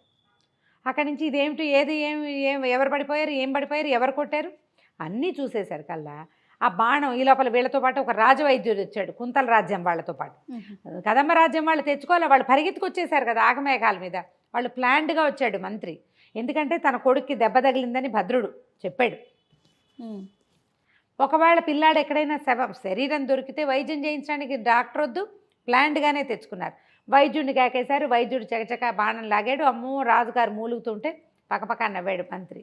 ఏమండి మీరు ఏం చేశారనో, భద్రుడిని మా వాడి కొట్టారు, వాడు ఇక్కడ మీ దగ్గర బాణం నాటితే మీ బాణం తగిలిన వాడు అంత దూరపు ప్రయాణం చేసి వచ్చి బాణం తీశాక నవ్వుతూ ఇక్కడ ఏం జరిగిందో చెప్పాడు. మీరేంటి రాజు అయ్యుండి ఇట్లా కుయ్యమయ్యో అంటున్నారు. రాజుకి ఇంకా ధైర్యం ఉండద్దు, చిన్న పిల్లాడు వాడు, 20 ఏళ్ల వాడు, ఇంత దూరము ప్రయాణించి వచ్చాడు కదా అన్నాడు. అన్నాక ఈ బాణం తీసాక వైద్యుడు దాన్ని కడిగేసి మంత్రి గారికి అప్పచెప్పాడు. దాని మీద చూస్తే వాళ్ళు ఇచ్చిన బాణం అది. ఇప్పుడు ఏం చేశారు, కుంతల రాజ్యం వాళ్ళు ఇద్దరికి, సోమకుడికి ధూమకుడికి ఇచ్చారు. అనేసరికల్లా ఇది చూడంగానే వెంటనే ఈయనకి సర్వసైన్యాధ్యక్షుడిని, తర్వాత ఏమో ఒక దండనాయకుడు కేకేశాడు, ఇది చూడండి ఇది మన బాణం కదా అని. అవును, ఈ బాణాలు ఎవరికి ఇచ్చారు, అన్ని లెక్కలుంటాయి వాటికి. ప్రభు, హంతకులని ఇద్దరిని మనకు అప్పచెప్పారు కదా, భ్రాతృహంత పితృహంత అని చెప్పారు, వాళ్ళకి ఇవ్వబడిన బాణం ఇది, వాళ్ళకి ఇచ్చాం. అవి అన్ని లెక్కలు రాసి ఉంటాయి, ఆ బాణాల మీద గుర్తులు ఉంటాయి. వాళ్ళకి ఇచ్చాము, వాడే ఇక్కడెక్కడో ఉండుంటాడు, అక్కడి నుంచి గాలించండ్రా అన్నాడు. అనేసరికి చెట్టు మించి వాళ్ళిద్దరూ దూకారు. వాళ్ళని పట్టుకున్నారు. ప్రభు మాకు శరణిచ్చారు కదా మీరు అంటే, మంత్రిని బాగుంది, ఇప్పుడు ఎందుకు కొట్టారంటే వీడిని చంపేద్దాం అనుకున్నాము, వీడు దుర్మార్గుడు, వీడి వల్ల మాకు మొత్తం రైతు కుటుంబాలన్నీ అన్యాయం అయిపోయినాయి. ఈయన అరవబోయాడు. అరిచేసరికల్లా మంత్రాన్ని, నువ్వేంటి అరుస్తావు, నువ్వు ఇప్పుడు ఖైదీవి, మాకు నువ్వు ఖైదీవైనా నీకు వైద్యం చేయించాం, నీలాంటి వాళ్ళం కాదు మేము, కొట్టేసి చంపేసే వాళ్ళం కాదు, మాకు దొరికిన ఖైదీకి దెబ్బ తగిలితే వాడికి వైద్యం చేయిస్తుంది కుంతల దేశం మా పద్ధతి ఇది. నువ్వెందుకు వచ్చావు ఇప్పుడు అసలు, దాటి రాత్రిపూట పగలుపూట పిల్లలు వేట తమకంలో గోట దాటి చిన్న వాగు దాటితే సహించలేని వాడివి నువ్వు, రాత్రివేళ మా రాజ్యంలోకి ఎందుకు జొరపడ్డావు నువ్వు. నెత్తి నోరు కొట్టుకున్నాడు ఉగ్రసేనుడు. ఏం చేయను, మా అమ్మాయిని రాక్షసుడు ఎవడో ఎత్తుకుపోయాడు అనేసరికి ఇప్పుడు వీళ్ళు చెప్పారు, సోమకుడు ధూమకుడు, ప్రభు ఇక్కడ ఒక దొమ్మి జరిగింది, పెద్దది కాదు, లోపల నుంచి ఒక మాంత్రికుడు వచ్చాడు, అమ్మాయిని ఎత్తుకున్న ఒక రాక్షసుడు కనపడ్డాడు, మాంత్రికుడి చేతిలో ఉన్న మంత్రదండం వీడిని రాక్షసుడిని కొట్టింది, వాడి కొమ్ము విరిగింది అక్కడ ఉంది. అతని పిల్లని ఎత్తుకుని రెండో గుహలోకి వెళ్ళాడు. అయితే కాలశంబరుడు ఒక అరుపులో ఒక మాట చెప్పాడు, ఒక మహావీరుణ్ణి రక్షిస్తున్నానని. ఒకవేళ ఆ మహావీరుడు మీవాడే అయి ఉండాలి, ఎందుకంటే వీళ్ళకి జయంతుడి శవం కనపడింది, వాళ్ళు వెతుకుంటున్నారు బాడీ కోసం. జయంతుడు రెండోవాడు, మంత్రి కుమారుడు కాకుండా రెండోవాడు జయంతుడు. జయంతుడు శరీరం దొరికింది, భద్రుడు ఇంటికి వచ్చేసాడు. ఇప్పుడు దొరికినవాడు శవం దొరకని మంత్రి కుమారుడు ఒకవేళ ఈ రక్షింపబడుతున్న మహావీరుడు కావచ్చు, అదో అవకాశం ఉంది. ఈ గుహల్లో ఉన్నారు వాళ్ళు. సరే ముందు ఈ రాజును పట్టండి, కొంతమంది అక్కడికి వెళ్దామని దివిటీలు వెలిగించారు. గుహల్లోకి ప్రయాణించడం మొదలుపెట్టారు. ఎవ్వరూ లేరు. ఆ గుహ లోపల చూడడానికి ఇంతే ఉంది. పోనీ ఆ మహావీరుడు అని చెప్పాడు, ఆ వాడెవడైనా ఉండే, వాడు లేడు. కానీ అక్కడ కొన్ని ఇవి కనిపిస్తున్నాయి, మూలికలు అవి కనపడ్డాయి. లోపలికి వెళ్ళిపోతున్నాయి, అన్ని దారులు లోపలికి ఉన్నాయి. ఇప్పుడు కాలశంబరుడు ప్రవేశించిన ఉన్న గుహలోనూ వెనకాల దారులు ఉన్నాయి, కుంభీరుడు ప్రవేశించిన గుహలోనూ దారులు ఉన్నాయి, అక్కడ ఇక్కడ ఖాళీగా ఉంది. ఇప్పుడు ఈ పిల్లని వెతకడం ఎట్లా, ఈ కుర్రాన్ని వెతుక్కోవటం ఎట్లా, ఈ డైలమాలో ఆగారు. మాంత్రికుడి దగ్గర గంగాధరుడి కొడుకు కుంతల దేశపు మంత్రి గారి అబ్బాయి ఉన్నాడేమో అని డౌటు. ఇలా రకరకాలుగా ఉంది వ్యవహారం. ఈ లోపలికి కొంతమంది పరిగెత్తారు. ఏ గుహల్లోకి కాలశంబరుడు వెళ్ళిపోయాడని అనిపించిందో అటువైపు కొంతమంది వెళ్ళారు. ఈ కుంభీరుడు వెళ్ళిన దాంట్లోకి కొంతమంది వెళ్ళారు. లోపల ఏవో గుహలు సొరంగాల్లాగా ఉన్నాయి. ఇంకో గుహలోకి అడుగుపెట్టిన వీళ్ళు కొంచెం సైనికులు కేకలు పెట్టేశారు.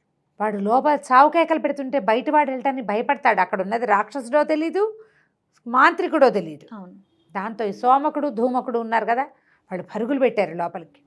పరుగులు పెడితే లోపల ఒక పెద్ద కొండ చిలువ ఒకడినేమో మింగింది, సగం ఇట్లా పట్టుకుంది. వాడు కేకలు పెడుతున్నాడు ప్రాణభయంతో. ఇంకోడేమో తోకతో చుట్టి గోడకేసి కొడతాం, చంపేసి తినేస్తుంది అనమాట. ఇక వీళ్ళు ఏం చేశారు, పరిగెత్తుకుంటూ వెళ్ళి చెరో కత్తి పుచ్చుకుని కొండ చిలువని తెగ నరికారు. దాని నోట్లో నుంచి ఊడిపడ్డవాడిని ఈడ్చుకొచ్చారు బయటికి. అక్కడ రాక్షసుడు ఉన్నాడని వీళ్ళంతా వాదించుకుంటారు. వాదించుకోవద్దు, లోపల ఉన్నది కొండ చిలువే, వీళ్ళు దొరికిపోయారు, వాడు కేకలు పెడుతున్నాడు, దాని నీడని చూసి రాక్షసుడని వాళ్ళు భయపడ్డారు.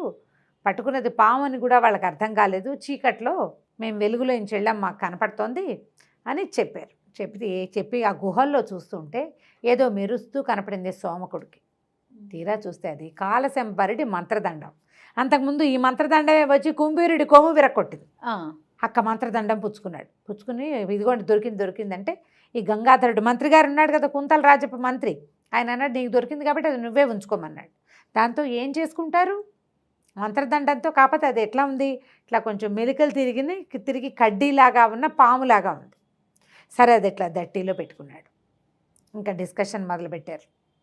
ఆయన ఏమంటాడు, ఇప్పుడు రాజ్యం కోల్పోయినట్టే, కదంబ రాజ్యము రాజు ఆయన ఊళ్ళోంచి బయటకు వచ్చాడు. ఊళ్ళో ఏమో పెద్ద యాజిటేషన్ ఏదో జరుగుతోంది, కూతురు కోసం పరిగెత్తుకొచ్చేసాడు. ఇంతలో ఏమైంది, దూరం నుంచి ఒక ఆయన పరిగెత్తుకుంటూ వచ్చాడు. ఒళ్ళంతా దెబ్బలు, బట్టలు చిరిగిపోయి ఎగశ్వాసతోటి వచ్చాడు. ఈ ఎగశ్వాసతో వచ్చిన వాడెవడు, కదంబ రాజ్యపు మంత్రి. వచ్చేసరికల్లా ఆ మంత్రి ప్రభు మీరు ఇక్కడ ఉన్నారా అన్నాడు. చూస్తే భయం వేసింది. ఈయన కుంతల దేశపు రాజు గంగాధరుడు మంత్రి అని తెలుసు అతనికి. మంత్రిలాగా ఉన్నారంటే అవునన్నాడు ఆయన. అని ప్రభు మనం నాశనం అయిపోయాం, ప్రజలు మొత్తం తిరగబడిపోయారు అంటే వీళ్ళు ఏమనుకుంటున్నారు, వేరే రాజ్యం రాలా, కుంతల రాజ్యపు సైనికులు వచ్చారేమోనని డౌట్గా ఉంది. అది కూడా కాదు, కుంతల రాజ్యపు సైనికులు చిన్న గ్రూపే, అది కూడా ఇక్కడ ఉన్నారు. ప్రజలే తిరగబడ్డారు, బొక్కస మీద పడిపోయారు, మరి అందరినీ చావగొట్టేశారు, ప్రజలు పూర్తిగా రాజ్యాన్ని ఇచ్చేసేశారు, వాళ్ళు తిరగబడిపోయారు అని గందరగోళంగా చెప్పేసరికల్లా ఇప్పుడు ఈయన రాజ్యాన్ని రక్షించుకోవడానికి వెళ్తాడా, కూతురుని రక్షించుకోవడానికి వస్తాడా? పిల్లనేమో రాక్షసుడు ఎత్తుకుపోయాడు. అంతలో ఈ మంత్రి ఏమన్నాడంటే వాళ్ళకి ఇద్దరు ఈ యాజిటేషన్కి తిరుగుబాటుదారులకి నాయకులు ఇద్దరున్నారు, సోమకుడు ధూమకుడు అన్నాడు. ఆనంగానే నిర్ఘాంతపోయారు. సోమకుడు ధూమకుడు ఎక్కడున్నారు, వీళ్ళతో ఉన్నారు. ఆనంగానే సోమకుడు రయ్యమని కత్తి తీశాడు. చంపేస్తాను నిన్ను అంటే ధూమకుడు ఆపాడు. ప్రభు చూసారా వీళ్ళన్నీ అబద్ధాలేనండి, 2 రోజులుగా మేము మీతోటే ఉన్నాం, అసలు కదంబ రాజ్యంలో అడిగే పెట్టలా, మేము ఇక్కడికి అడుగు కూడా పెట్టలేదు, మేమే వీళ్ళ విధని చెప్తున్నారు అనగానే గంగాధరుడు అన్నాడు ఏమిటి అసలు, రాజు అబద్ధాలే చెప్తాడు, మంత్రి అబద్ధాలే చెప్తాడు, రాజు కూతురుని రాక్షసుడు ఎత్తుకుపోయాడు అంటాడు, ఇక్కడ ఎవడు కనపడ్డు. ఆ మంత్రి వచ్చి సోమకుడు ధూమకుడు అంటే వాడు నా ఎదురుకుండా ఉన్నారు, ఒక్క నిజం చెప్పరా మీరు, మీ మాటలు ఏ మాటలు నమ్మాలి, సరైన మాటలు చెప్పాలి కదా మీరు నమ్మాలంటే.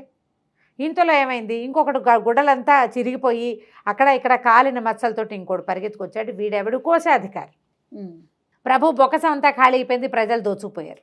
ఇప్పుడు ఈ మాట నమ్మాలా, వీడే దోచేసి చెప్తున్నాడేమో తెలియదు. అందరూ దొంగల్లాగానే ఉన్నారు, వీళ్ళు దొంగలు ఎందుకు, వీళ్ళిద్దరేమో పితృహంతకుడు భ్రాతృహంతకుడు అన్నారు, ఏ హంతకులు కాదు, వాళ్ళు మాతోటే ఉన్నారు. అసలు ఇప్పుడు ఆ రాజును రక్షించగలిగే వాళ్ళిద్దరే. యువరాణిని చూసింది వాళ్ళు, కాలశంబరుడు వెళ్ళిపోయింది, తర్వాత మాంత్రికుడు మన కుంభీరుడు రాక్షసుడు వెళ్ళింది చూసింది వాళ్ళే సాక్ష్యం చెప్పాలి మీకు, వాళ్ళ మీదే మీరు ఇవి చెప్తున్నారు, మిమ్మల్ని అసలు నమ్మడానికి వీలు లేకుండా ఉందని గంగాధరుడు కేకలేశాడు. ఇంతలో ఏమైంది, దూరంగా తప్పెట్లు తాళాలు వినపడుతున్నాయి, జనాలు పెద్ద గుంపు వస్తుంది అటువైపు.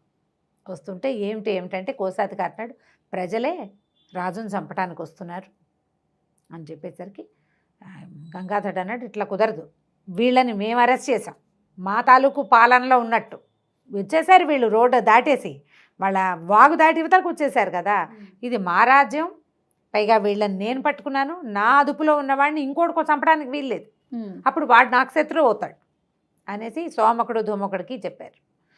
మీరు గనక వెళ్ళి వాళ్ళతో మాట్లాడి రాజుని ప్రస్తుతానికి వదిలించండి. రాజు ఏమన్నాడు, ఇప్పుడు నేను రాజ్యానికి మాత్రం రాజుని చేయనివ్వరు, ఈయన వెళ్ళనివ్వరు వెనక్కి, ఆ రాజ్యం కోల్పోయినట్టే, వాళ్ళు కొత్త రాజుని ఎన్నుకుంటారు.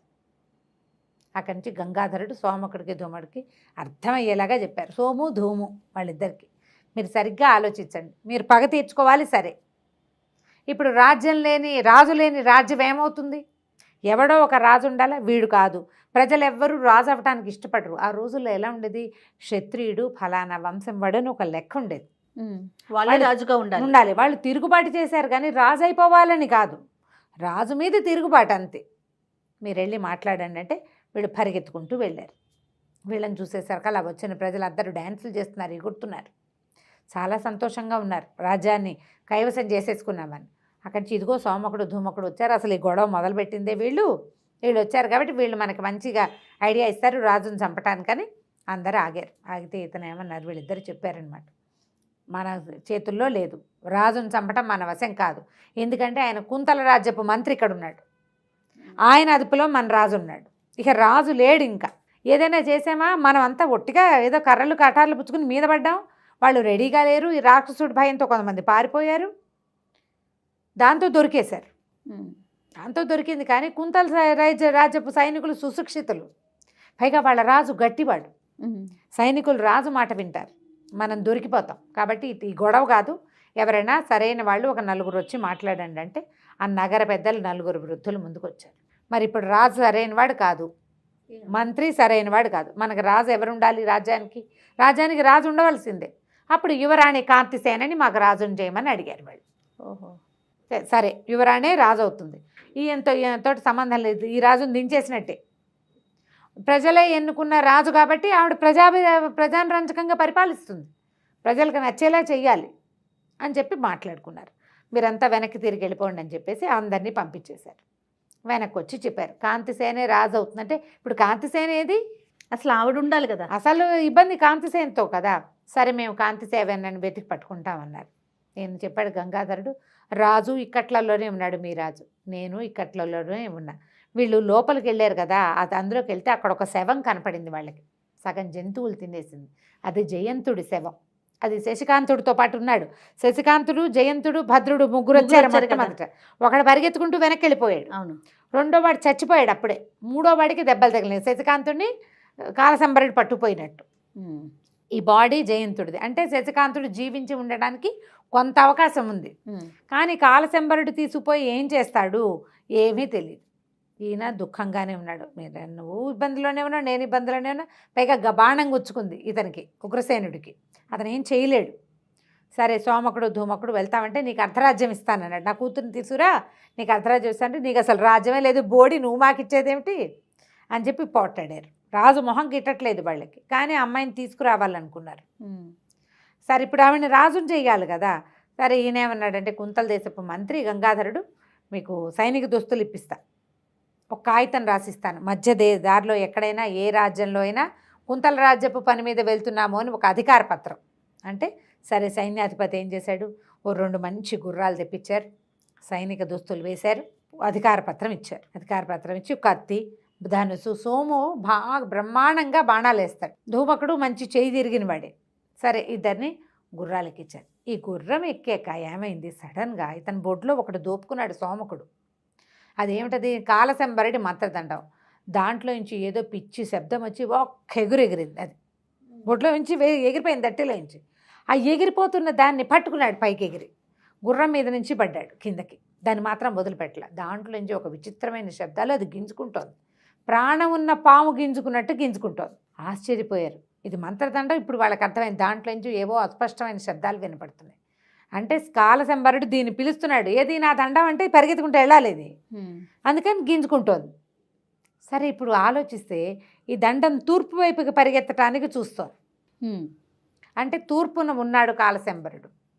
అతన్ని వెతుక్కుంటూ వెళ్తే ఇతను కుంభీరుడు కూడా దొరుకుతాడు, యువరాణి కూడా దొరుకుతుందని తూర్పు వైపుకి ప్రయాణం మొదలుపెట్టారు. దాన్ని మళ్ళీ కట్టేసుకున్నారు. ఈసారి నడువుకో తాడేసి కట్టేశాడు, దాన్ని కదలకుండా. అది ఎగిరినా ఇతను పట్టుకోకర్లా, ఇతనే పట్టుకున్న చచ్చినట్టు ఉంటుందన్నమాట.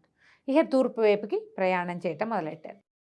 సోమకుడు ధూమకుడు ఇద్దరు కలిసి యువరాణిని వెతకడానికి బయలుదేరతామన్నారు.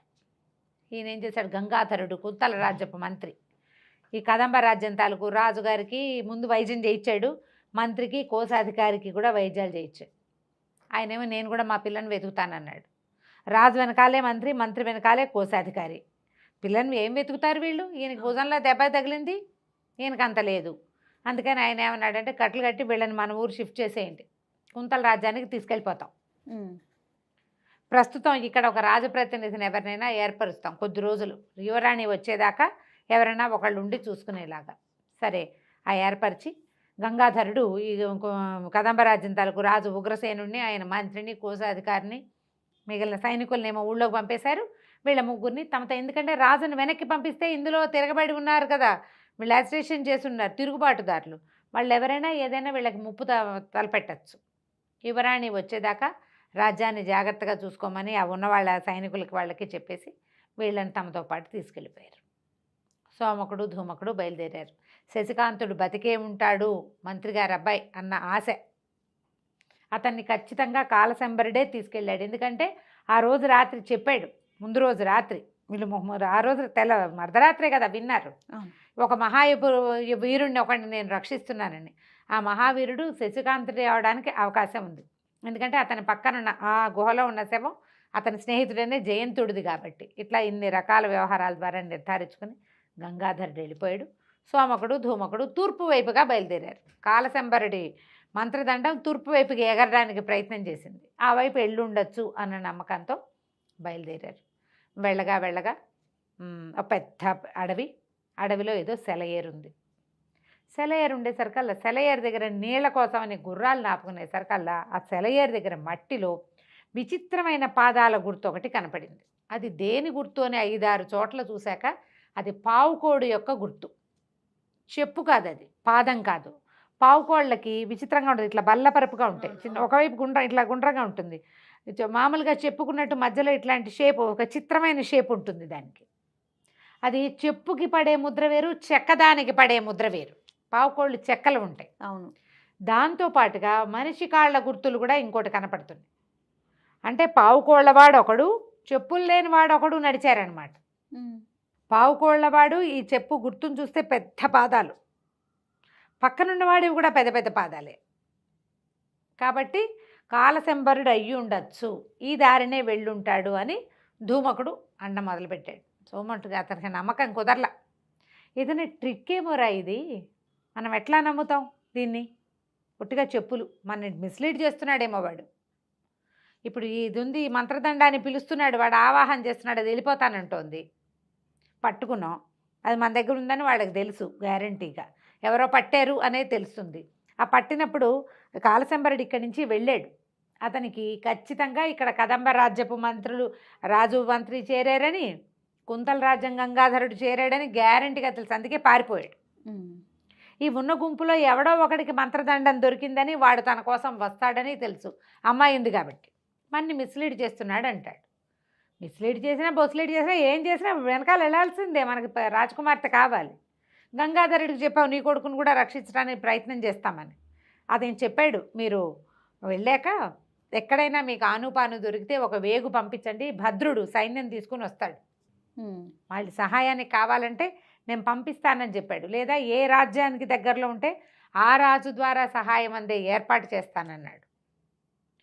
చూద్దామనుకున్నారు. ఈ లోపల ఎక్కడి నుంచి చప్పట్లు వినపడ్డాయి.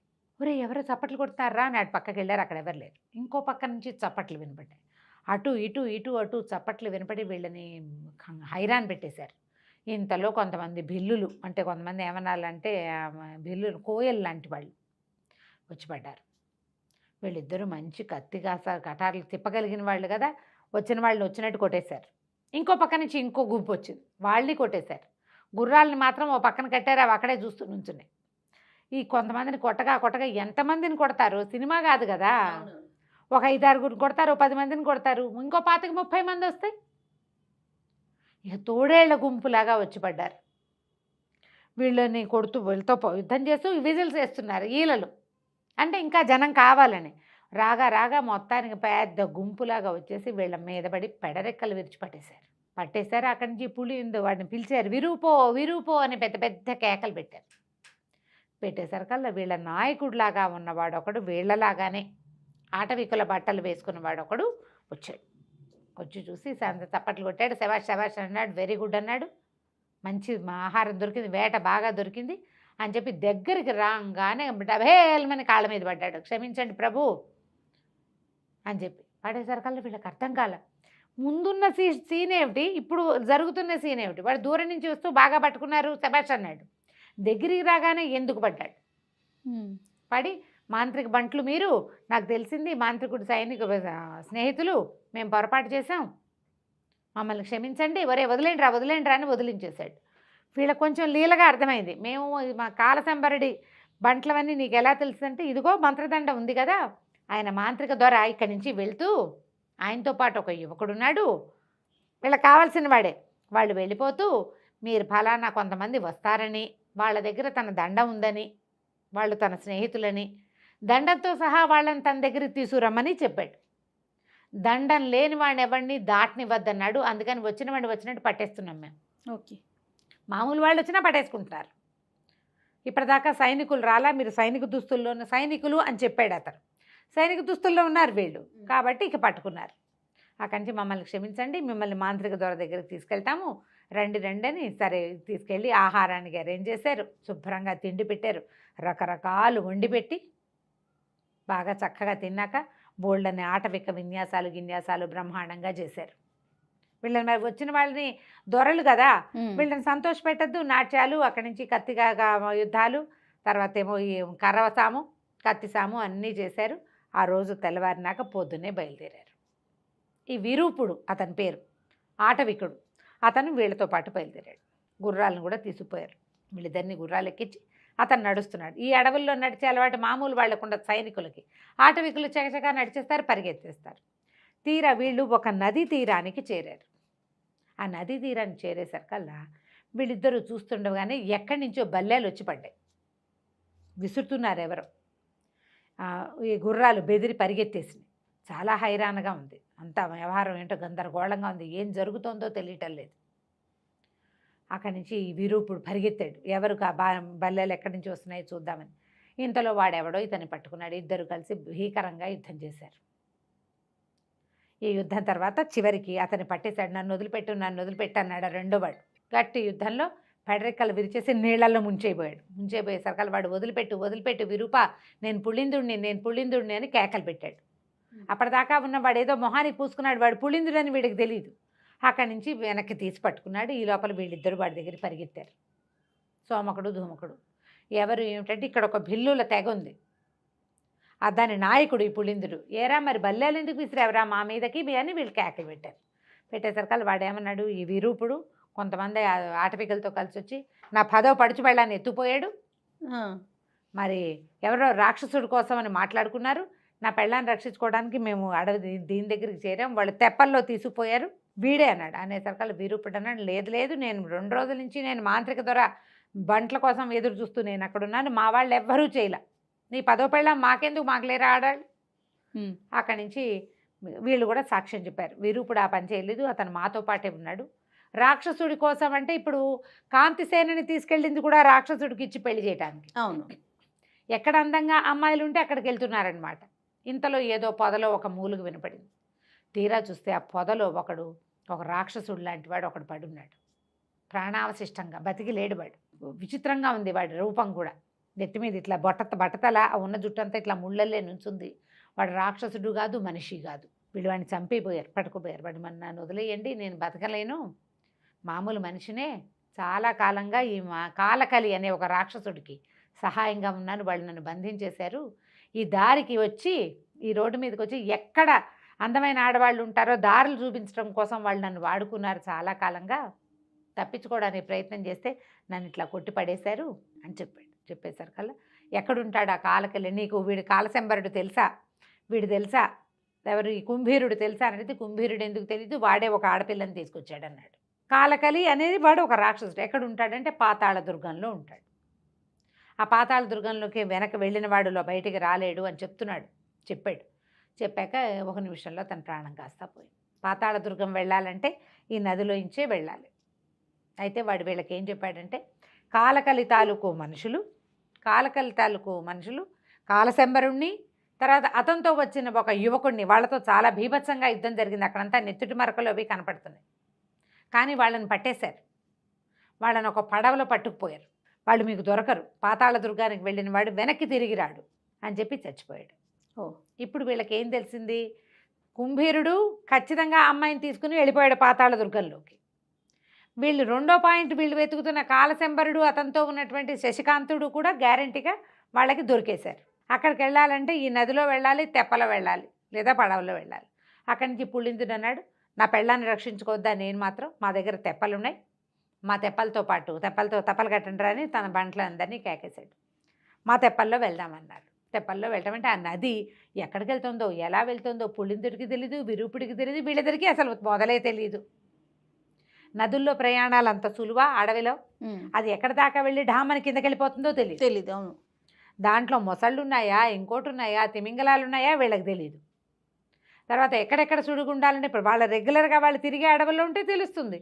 ఇదేదో కొత్త ప్రాంతం. పులిందుడు వాడు కూడా తెలియదు, అతను వెతుక్కుంటూ వచ్చాడు ఇక్కడికి. వీళ్ళు ఏదో పక్క నుంచి వీళ్ళు వచ్చారు. అక్కడి నుంచి వెతుకుదామనుకున్నారు. ఈ నదికి అంచు వెంబడి వెళ్దామనుకున్నారు.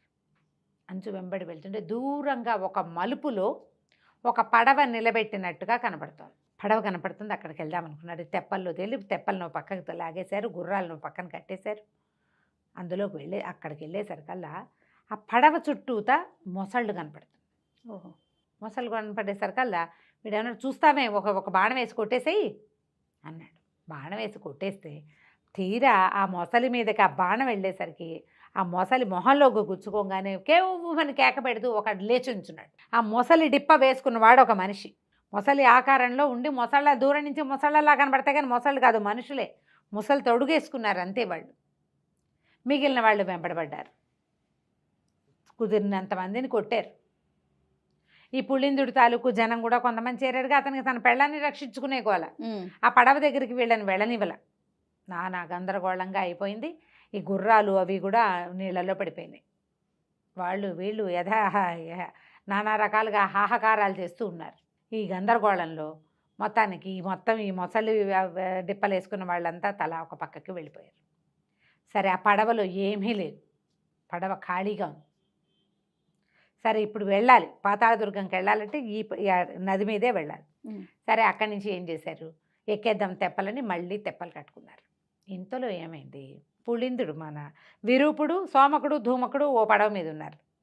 ఈ సోమకుడి బొడ్డును దోపుకుని ఉన్నాడు కాలశంబరుడి ఇది మంత్రదండం. ఆ దండం ఉండుండి కేకలు పెట్టి వెళ్ళిపోతానంటుంది. అది దాంట్లోంచి విచిత్రమైన శబ్దాలు వస్తాయి. అది పావులాగా కదులుతుంది. పైనుంచి వెళ్తున్న ఒక నల్లటి గద్ద దాన్ని చూసి దీని మీదకి వచ్చేసింది.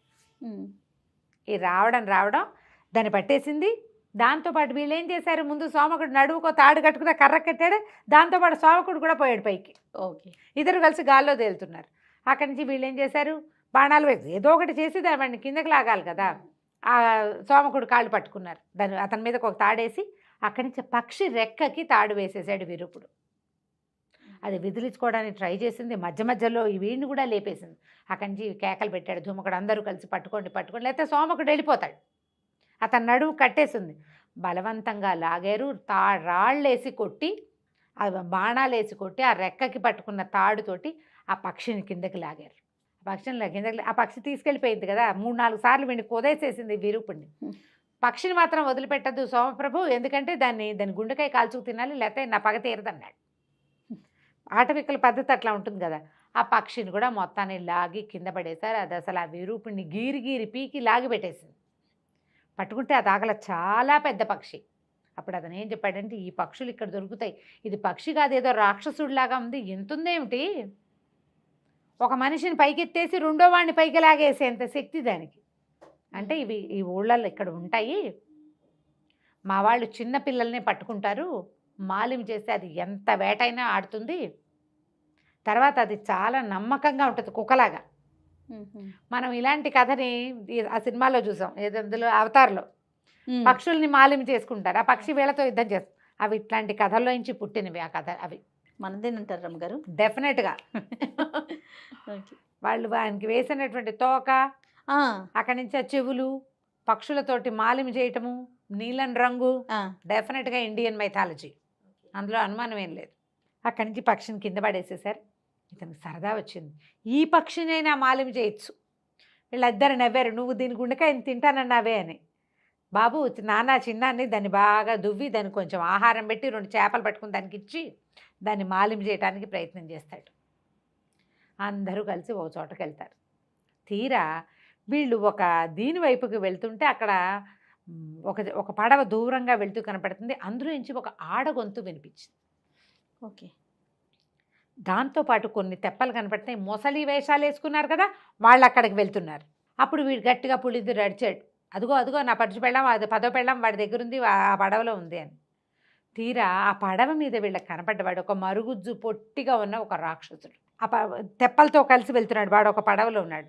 వాడు అక్కడి నుంచి ఏం చేశాడు, వీళ్ళకి చెప్పి ఈ ఆడది నాది, నేను మీకు అప్పచెప్పను, నా దారి నేను పోతున్నానని ఈ మొసలి వాళ్ళకి చక్మా ఇచ్చేసి వాడు అవతలకి వెళ్ళిపోవటం మొదలుపెట్టాడు. ఆ మొసలి వాళ్ళేమో వీళ్ళని ఆపడానికి ట్రై చేస్తారు. వాడి గోలంటే నా పెళ్ళామో అంటుంటాడు వాడు. ఆ పెళ్ళామంటే మరి వాడితో పాటు వెళ్ళాలి కదా, వాడు ఒప్పుకున్నారు. వీళ్ళకి తెప్పలు ఇచ్చింది వాడు. మధ్య మధ్యలో తెప్పల నుంచి బయటపడిపోతున్నారు, మళ్ళీ ఎక్కేస్తున్నారు.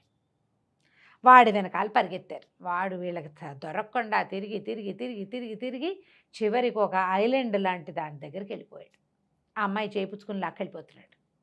వీళ్ళు కూడా అక్కడ దిగేశారు. ఎంతమంది దిగారు? సోమకుడు, ధూమకుడు, విరూపుడు, పుళిందుడు, వీళ్ళ తాలూకు సైన్యం కొంతమంది భిల్లులు. వెళ్ళేసరికల్లా దాని నిండా నరవానరాలు, వానరాలు, చింపాంజీలు లాంటివి అనమాట, ఒరాంగుటాంగ్లు అంటారు కదా, అలాంటివి. ఒక పెద్దది వీళ్ళ మీదకి దూసుకొచ్చింది. మిగిలినవన్నీ చూస్తున్నాయి వీళ్ళిద్దరు యుద్ధం ఎలా చేస్తారు అని. సరే, వీళ్ళు ఒక ఐలాండ్లోకి వచ్చారు. మొత్తం ఎవరెవరు? సోమకుడు, ధూమకుడు, విరూపుడు, పుళిందుడు, వాడి మొత్తం గ్రూపు. వీళ్ళు పుళిందుడి 10వ పెళ్ళాన్ని పొట్టి రాక్షసుడు తీసుకుపోతున్నాడన్న అనుమానంతో వచ్చారు. వాడేమో ఆ పిల్లని చేతపుచ్చుకు లాక్కెళ్ళిపోతున్నాడు. ఇంతలో కొన్ని నరవానరాలు అంటే చింపాంజీలు, ఒరాంగుటాంగ్లు అలాంటివేవో ఉన్నాయి. దాని నిండా కోతులు. దీని నిండా ఒక పెద్ద నరవానరం ఒకటి వీళ్ళ మీద యుద్ధానికి వచ్చేసింది. దాంతో ఫైట్ చేయడం వీళ్ళ వల్ల అయ్యే వ్యవహారం కాదు. బాణాలు వేస్తే దాని మీద గుచ్చుకోవట్లేదు, ఎంత ఉందో అది విసిరేస్తోంది తీసి. అక్కడి నుంచి విరూపుడు ఉన్నాడు కదా, ఇతని దగ్గర ఈ నల్ల గరుడ పక్షి ఉంది. దాన్ని మాలిమి చేసేసాడు. దానికి మాంసం ముక్కలు అవి పెట్టి దెబ్బలు కొట్టినా కూడా దాన్ని ఒరే నీ శక్తి చూపించాలి నువ్వు, అది మామూలు పక్షి కాదు, చాలా పెద్దగా ఉంటుంది. ఆ పక్షిని దాని మీదకి ప్రేరేపించాడు. అది చితక్కొట్టేసింది ఆ నరవానరాని, మామూలుగా కాదు. ముక్కుతో గుచ్చేయటం, గోళ్ళతో పీకేయటం, దానికి వెంట్రుకలు లాగితే మామూలుగా మనకే ఒక్క హెయిర్ లాగిన వాళ్ళు నొప్పి పెడుతుంది. అవును. దాంతో నరవానరం ఎప్పుడైతే దెబ్బలు తగిలి పడిపోయిందో మిగిలిన కోతులన్నీ పారిపోయింది. వీళ్ళంతా ఈ పొట్టి రాక్షసుడి వెనకాల పడ్డారు. బాగా దగ్గరికి వెళ్ళాక ఏం తెలిసిందంటే ఆ పొట్టి రాక్షసుడితోటి ఉన్న అమ్మాయి పుళిందుడి భార్య కాదు, వీడి భార్య కాదు, కోయసింగి అలాంటిది ఏదో తమాషా పేరు. అది కాదు. దూరం నుంచి చూస్తే వస్త్రధారణ అలా ఉంది, గొంతు అలా ఉన్నాయి, కానీ దగ్గరకు వస్తే అది కాదు. అక్కడి నుంచి వీళ్ళ పొట్టి రాక్షసుని పట్టేశారు, వాడిని కొట్టారు యథాశక్తి.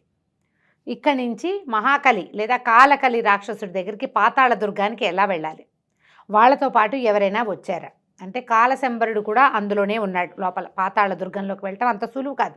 వెళ్ళిన వాడు ప్రాణాలతో బయటికి రాడు. అసలు అది పాతాళ దుర్గం అంటే ఇప్పుడు కనపడుతున్న ఏ నేల మీద అయితే ఉన్నారో దాంట్లో నుంచి కిందకి వెళ్ళిపోవాలి. వీళ్ళు నది మీద ప్రయాణం చేసి వచ్చారు. అక్కడెక్కడో సముద్రపు ఘోష వినపడుతోంది. ఇది సముద్రానికి నదికి సంబంధించింది కాదు, పాతాళం. బిలం లోపలికి వెళ్తే అక్కడ కొండలు ఉన్నాయి, అక్కడ అడవి ఉంది. వాడు కుదరదన్నాడు. వీళ్ళు కాస్త వాడిని చాలా బెదిరించారు, కొట్టారు, తిట్టారు, మొత్తానికి ఒప్పించారు. ఒప్పిస్తే వాడు ఏమన్నాడంటే, సరే నేను చెప్పానని చెప్పద్దు, దీనికి ఒక సులువైన మార్గం ఒకటి ఉందని ఒక తాడు తీసుకొచ్చాడు. అక్కడ కట్టుంది ఒక చెట్టుకేసి. ఈ తాడు పుచ్చుకుని జైమని వెళ్ళాలని ఒక కందకం చూపించాడు. ఆ కందకం నిండా పెద్ద పెద్ద పాములు. మనుషులు కనపడేసరికల్లా అవన్నీ బుసలు కొడుతూ పైకి వస్తున్నాయి. పైకంటే పాకి రావటల్లా, వీళ్ళకి అందులో పడితే పట్టుకుని మింగేయడానికి. ఓహోహో. ఇవి దగ్గరలోనే 1-2 శవాలు కూడా అంటే కంకాళాలు కనపడుతున్నాయి, అస్థిపంజరాలు. అంటే ట్రై చేసి చచ్చిపోయిన వాళ్ళు. ఏం చేయాలి ఇప్పుడు? ఆ కందకంలోకి దిగాలని చెప్తాడు వీడు. అందులోకి దిగితే పాములకు దొరికిపోము. అక్కడి నుంచి వాడిని 2 పీకారు. మళ్ళీ నువ్వు సరిగ్గా చెప్పటం లేదు, నువ్వు నిజం చెప్తేనే అదర్వైజ్ ఈ అమ్మాయిని నీ పెళ్ళమైనా సరే పుళ్ళిందికి ఇచ్చి పంపించేస్తాం అనేసరికి వాడేమన్నాడు, నేను చాలా కష్టపడి సాధించుకున్నాను, వాళ్ళకి దొరకకుండా తప్పించుకుంటున్నాను, వాళ్ళు ఎవరు దొరికితే వాళ్ళతో పని చేయించేసుకుంటారు, మనుషుల్ని తెచ్చి పని చేయిస్తున్నారు, లోపల రాక్షస బంట్లే కాదు మానవ బంట్లు కూడా ఉన్నారు. సరే నేను ఒక మెథడ్ చెప్తానని ఈ తాడు పుచ్చుకుని లోపలికి దూకితే ఈ మన పాములు కనపడుతున్నాయి కదా, అవి కాకుండా మధ్యలోనే ఒక రాయి లాంటిది ఒకటి ముందుకు వచ్చింది, దాని మీద దిగుతారు, అందులోకి డైవ్ చేయాలన్నమాట లోపలికి, ఈ బంగీ జంప్ లాంటిది. అందులోకి వెళ్తే ఆ రాయి మీద కనుక నిలబడితే అక్కడ ఒక తలుపు ఇట్లా తెరుచుకుంటుంది, అదొక సొరంగ మార్గం. ఇది ఒక ప్రత్యేకమైన మార్గం, కేవలం రాక్షస బంట్లు మాత్రమే యూజ్ చేసేది, అత్యవసర సమయాల్లో వాడతారు. మీరు వెళ్ళిపోండి, అది ఒక గంట సేపు ప్రయాణం చేయాలి ఆ సొరంగంలో, గంట నడిస్తే మీకు అడవి వస్తుంది, కానీ మీరు బతుకుతారని నమ్మకం నాకు లేదు. బయటకు వెళ్ళా కూడా అందరూ రాక్షసులే, వాళ్ళు మిమ్మల్ని బతకనివ్వరు. మీరు వెళ్దామనుకుంటుంది సామాన్యమైన రాజ్యం కాదు, వాడు మామూలు వాడు కాదు, 100 ఏళ్ల వయసు ఉన్న రాక్షసుడు. రేపెప్పుడో వాడు పుట్టినరోజు కూడాను. వాళ్ళు మనుషుల్ని బలిస్తారు, దొరికితే మిమ్మల్ని కూడా బాగా చంపేస్తారు. వీళ్ళు ఏమనుకున్నారంటే మేము ఇప్పుడు కాంతిసేనని తీసుకురావాలి, దీంతోపాటు శశికాంతుడు తెస్తామని గంగాధరుడి మంత్రికి చెప్పాం, ట్రై చేద్దాం. సరే ఈ పులిందుడు అన్నాడు, అన్న నేను ఎందుకు ఇక్కడ ఉండటం, ఈ అమ్మాయి ఎలాగూ నా భార్య కాదు, మిగిలిన 9 మంది పెళ్ళాలైనా నేను చూసుకోవాలి కదా అన్నాడు. భామా సింగి అతని భార్య పేరు. ఓహో, భామా సింగి. అయితే అనేసరికల్లా సరే వీడు వెళ్ళిపోతామనేసరికల్లా అమ్మయ్య వీడు గోల తప్పిందే చాలనుకున్నారు, వాడు నా పెళ్ళామో అని వాడు గోల అదే కదా. అవును. సరే పోతే పొమ్మన్నారు, మీ ఆవిడ కనుక ఎక్కడైనా కనబడితే తీసుకొస్తాం, నువ్వు ఇప్పటిదాకా మాకు చేసిన సహాయానికి, అవసరమైతే మేము వెనక్కి వచ్చాక మళ్ళీ సహాయం చేద్దువు కానీ అని చెప్పారు. చెప్పేసరికల్లా సరే అన్నారు. ఇంతలో ముందు ఈ నరవానడంతో యుద్ధం చేసిందా నల్ల గరుడ పక్షి, అది పారిపోయింది, వీడికి దొరకల, అయ్యో అనేది మిస్ అయిపోయిందని బాధపడుతున్నాడు. కానీ వీళ్ళు కందకంలోకి వెళ్ళే సమయానికి ఆ పక్షి వీళ్ళని వెతుక్కుంటూ వచ్చేసింది. ఓహో. అవి మాలిమైతే వదిలిపెట్టవు. ఆ పక్షితో సహా విరూపుడు నల్ల పక్షి, సోమకుడు ధూమకుడు నలుగురు మాత్రం అందులోకి దూకారు. ఆ కందకంలోకి వెళ్తే చీకటి గుయ్యారం లోపల సొరంగం అంతా. ఇప్పుడు తిరుగుతున్నారంటే గ్యారంటీగా వాళ్ళు ఏదో ఏర్పాటు చేసుకుని ఉంటారు. కాస్త అటు ఇటు వెతుకుదామంటే వెతుక్కుంటే వాళ్ళకి కాగడాలు చెకుముకి రాళ్ళు దొరికినాయి. వెలిగించుకున్నారు, నిశ్శబ్దంగా నడవటం మొదలుపెట్టారు. గంట నడవాలి. ఈ సందట్లో ఎవరైనా అటు నుంచి కనుక వచ్చారో వీళ్ళు దొరికారే అంతే. అయితే ద్వారం దాకా వెళ్ళిపోయారు, మాటలు సందడి వినపడుతోంది. ఇది అడవి ఒక సొరంగ మార్గంలోంచి వెళ్తే అక్కడి నుంచి అడవి వస్తుంది. సరే ఏం చేశారు, ఆ సొరంగ ద్వారం దగ్గర చూస్తే ద్వారానికి 4 కాపలా ఉన్నారు. కాపలా తప్పదు, ఈ పొగని సరే వీటిని కాగడాలు ఆర్పేశారు, వాసన వస్తుంది. కొంతమంది అట్లా నడిచి వెళ్తున్నారు, ఈ కాపలా ఉన్న వాళ్ళు పక్కన కూర్చుని ఉన్నారు. అరే ఏదో పొగ వాసన వస్తుంది అంటే అసలు ఇక్కడ లేని పొగలేమిటి, పర్వాలేదనుకున్నారు. బయటికి వెళ్తే వాళ్ళకి దొరికేస్తారు. రాక్షసులు సామాన్యంగా లేరు, ఒక్కొక్కడు 10-12 అడుగులు. మనుషులు కూడా వీళ్ళకంటే బలంగా ఉన్నారు, వాళ్ళ తిండి తిని. సరే కాసేపు వెయిట్ చేశారు, గుసగుసలు వినపడుతున్నాయని అదని ఇదని అనుకుంటున్నారు. ఇంతలో వీళ్ళకి ఇప్పుడు ఇక్కడ ఏముంది, తిండి లేదు, వెలుతురు లేదు, బయటికి వెళ్తే కానీ దారి లేదు. ఇక్కడి నుంచి సొరంగం నుంచి వెనక్కి వెళ్ళారనుకో పైకి ఎలా వెళ్ళాలో తెలియదు. అక్కడి నుంచి ఓ తాడుపుచ్చు దూకారు, ఇప్పుడు దూకిన చోటు నుంచి తాడెట్ట పుచ్చుకుంటారు. అవును, ఇదో సమస్య. సరే కాసేపు అయిన తర్వాత ఒక శంఖధ్వని వినపడింది. వినపడంగానే అక్కడక్కడ నడుస్తున్న వాళ్ళంతా తలా ఒక పక్కకే నడుచుకుంటూ వెళ్ళిపోతున్నారు. వీళ్ళకి ఫుడ్కి ఆహారానికి ఏదో వచ్చింది పిలుపు, బ్రేక్ఫాస్టో లంచో ఏదో ఉంది, అందుకే వీళ్ళంతా పోతున్నారు అని చెప్పి ఏం చేశారు, వీళ్ళు ఆ ద్వారంలోంచి బయటకు వెళ్ళడానికి ట్రై చేశారు.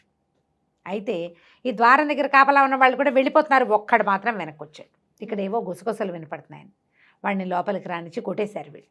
వాడు అరవబోయాడు శత్రువులని, అరవనివల వాడు మొహం మీద కొట్టేసి వాడిని లోపలికి లాగి ఓ పక్కన పెట్టారు.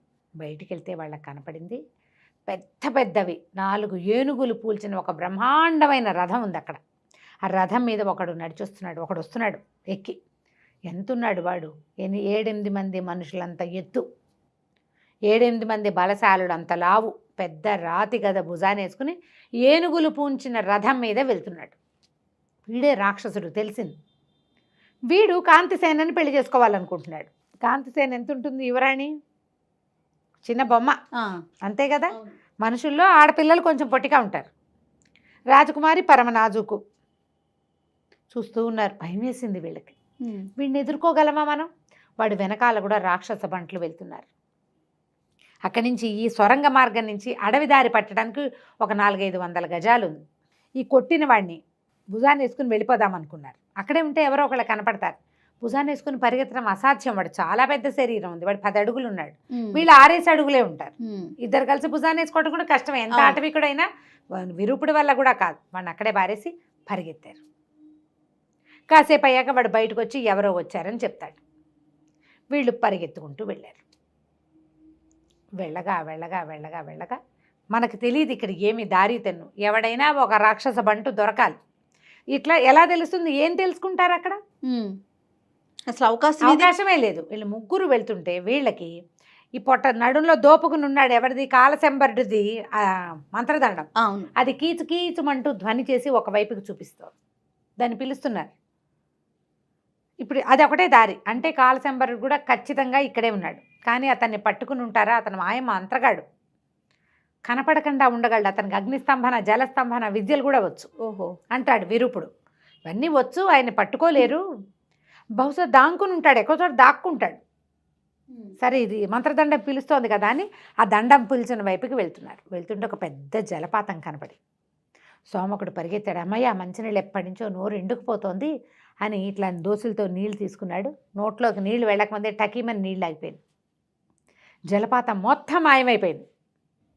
దూరంగా జలపాతం ఎక్కడి నుంచి వస్తుందో అక్కడ ఒక తెర మీద కనపడినట్టుగా కాలశంబరుడి రూపం కనపడతాం. ఆశ్చర్యపోయారు. ఒరే చూడండి చూడండి అని ఆ నీళ్లు ముట్టుకోగానే మాయమైపోయింది. చూసేసరికల్లా అక్కడి నుంచి ఎవరది? ఆటవిక దొర విరూపుడేనా అని ప్రశ్న వచ్చింది. వచ్చేసరికల్లా దొర, కాలశంబర దొర అని వీటికి నేల మీద పడిపోయాడు విరూపుడు. నువ్వు ఇక్కడ ఉన్నావా? మాంత్రిక దొర ఇక్కడే ఉన్నాను, లోపలికి రండి అన్నాడు.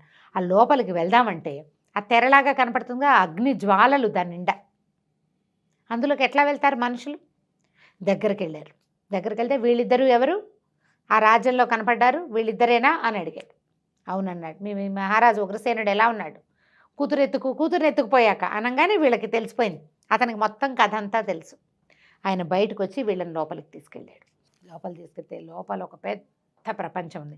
ఎప్పుడైతే వీళ్ళు లోపలికి వచ్చేసారో జలపాతం యథాతథంగా మళ్ళీ ప్రవహించడం మొదలుపెట్టింది.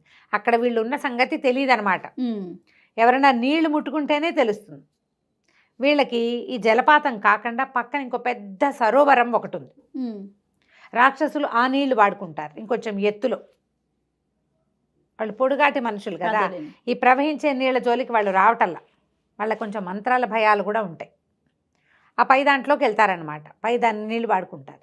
లోపల తీసుకెళ్తే చాలామంది మనుషులు మూలికలు, భస్మాలు ఏవో నూరుతున్నారు గందరగోళంగా. చాలా పని జరుగుతుంటే అప్పుడు అడిగాడు, మీరు ఎలా వచ్చారు, ఏమి వచ్చారు అనేసరికల్లా ఈతను వీడేం చేశాడు, తనకు బొడ్లో ఉన్నటువంటి మంత్రదండాన్ని, క్షమించండి మా కాలశంబర ద్వారా మాకు మీ సంగతి తెలీదు, ఆనాటి రాత్రి మీరు వదిలిపెట్టేసిన ఈ మంత్రదండాన్ని పట్టుకునే ఇంత దూరం వచ్చాము అని చెప్పి మంత్రదండాన్ని కాలశంబరుడికి అప్పచెప్పాడు. ఓకే. దండం తీసుకోగానే ఆయన మా నాన్నది ఇది అని, మా తండ్రి చాలా దుర్మార్గంగా వధింపబడ్డాడు ఇక్కడ ఉన్నటువంటి మహాకలి కాలకలి రాక్షసుడి వల్ల. వాడిని అంతం చేయడం కోసమే ఇక్కడికి వచ్చాను. నాకు సహాయం చేసే వాళ్ళు ఎవరో కాదు, మీ రాజుగారి మంత్రి గారి స్నేహితుడి కుమారుడైన భద్రుడు. ఈ భద్రుడు ఎవడు? మొట్టమొదటి కత్తి దెబ్బ తిని రాజ్యానికి పరిగెత్తినవాడు. వాడు సైన్యంతో ఇక్కడికి వచ్చేసాడు. వీళ్ళు ఆశ్చర్యపోయారు. వీళ్ళు వచ్చే దారిలో చూశారు, ఆ కొండ కింద భాగంలో వీళ్ళు లోపలికి దిగారు.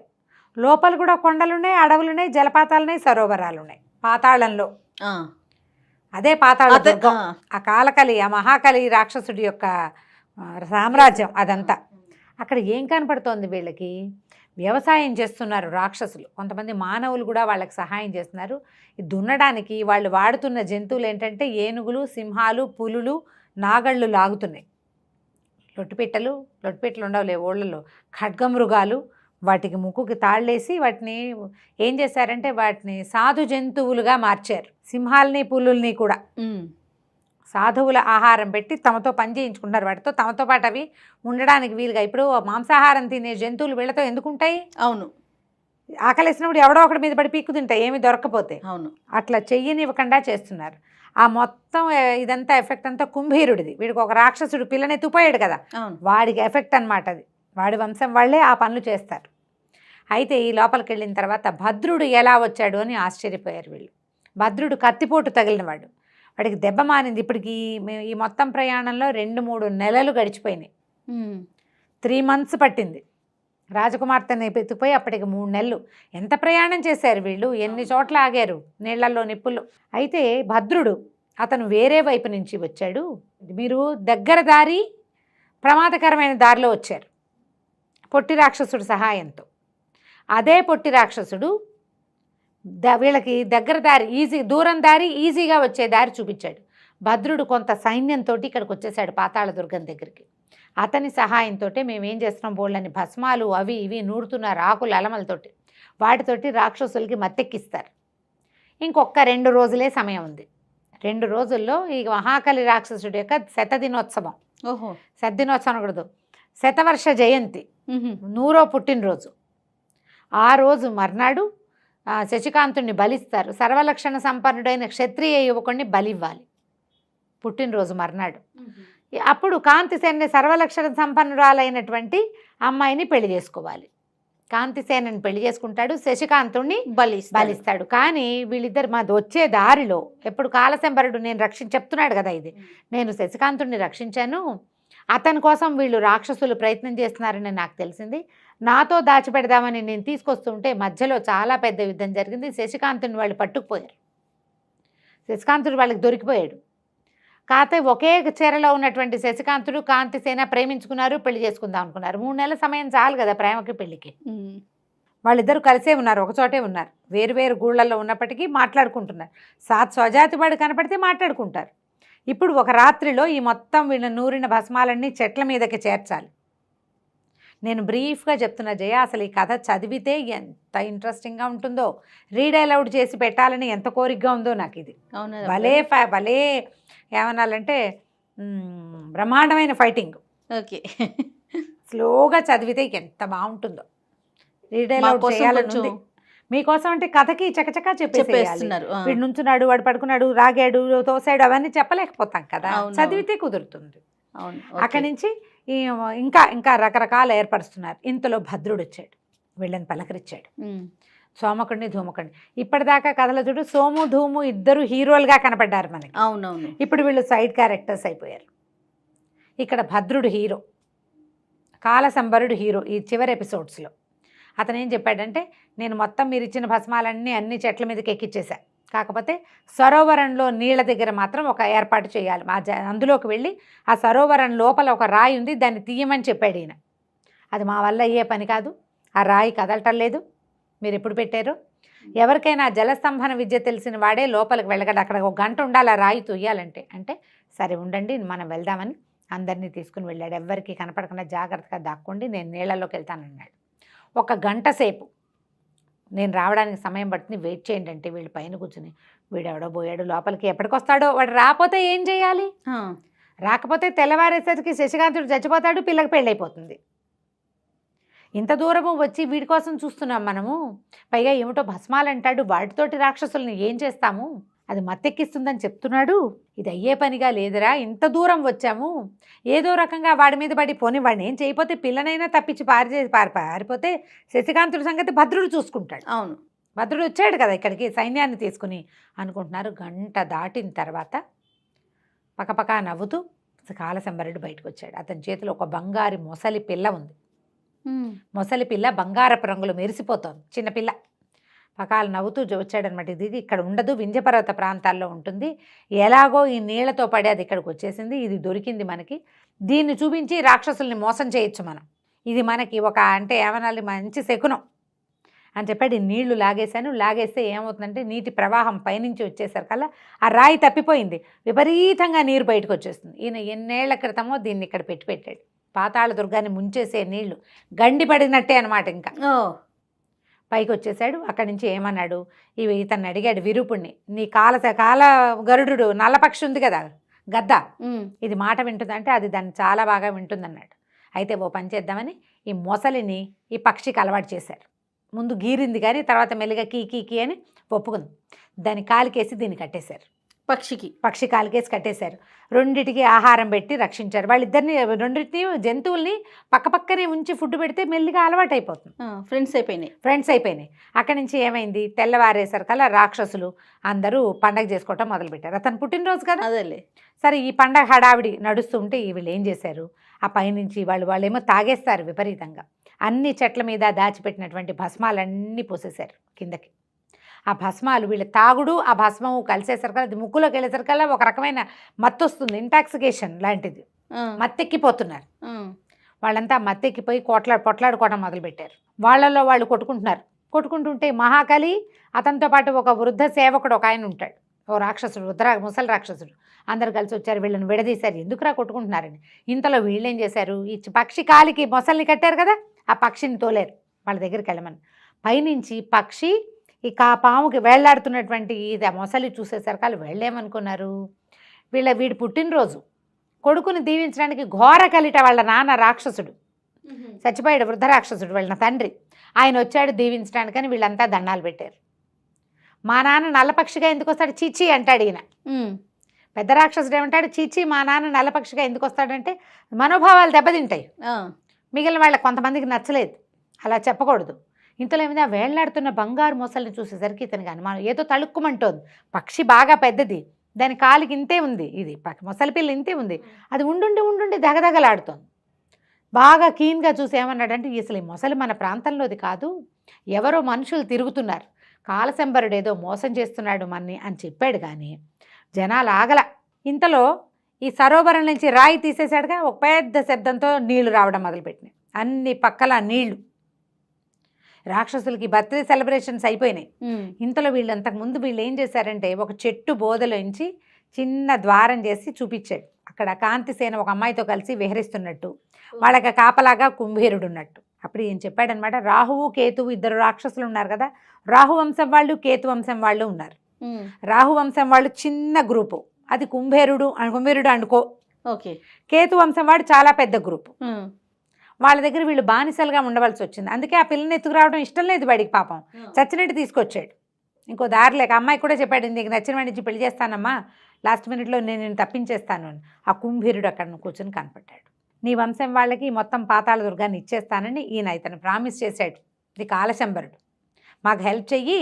ఇవి ఏ జంతువులతోటైతే వీళ్ళు ఫుడ్ పెట్టకుండా వాటికి సాధు ఆహారం పెట్టి వ్యవసాయం చేస్తున్నారు కదా, వాళ్ళకి ఒక రోజంతా ఉపవాసం. ఆ జంతువులకి ఆకలిస్తే మర్నాడు యుద్ధానికి వచ్చేవా అవి వీళ్ళ మీదకి. అవును.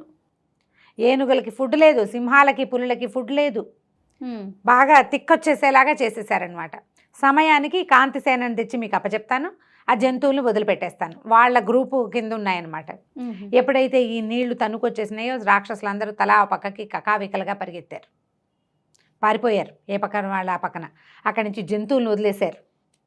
అవేమో దొరికిన వాళ్ళ మీద పడ్డట్టు పడిపోయినాయి. కానీ ఈ మహాకాళి రాక్షసుడికి వాడి పెంపుడు ఏనుగులు 2 ఉన్నాయి. ఓ ఏనుగు మీద ఎక్కి తిరుగుతాడు అతను. ఆ ఏనుగు మీద వెళ్ళాడు, కొంతమంది సైనికులను తీసుకెళ్ళాడు. అతనికి అర్థమైంది ఇది వీడు చేస్తున్నాడు అనే సంగతి. నానా గందరగోళం తర్వాత వీళ్ళకి చిన్న చిన్న దారులు దొరికినాయి పారిపోవడానికి. భద్రుడు అండుకో అతని తాలూకు సైన్యం.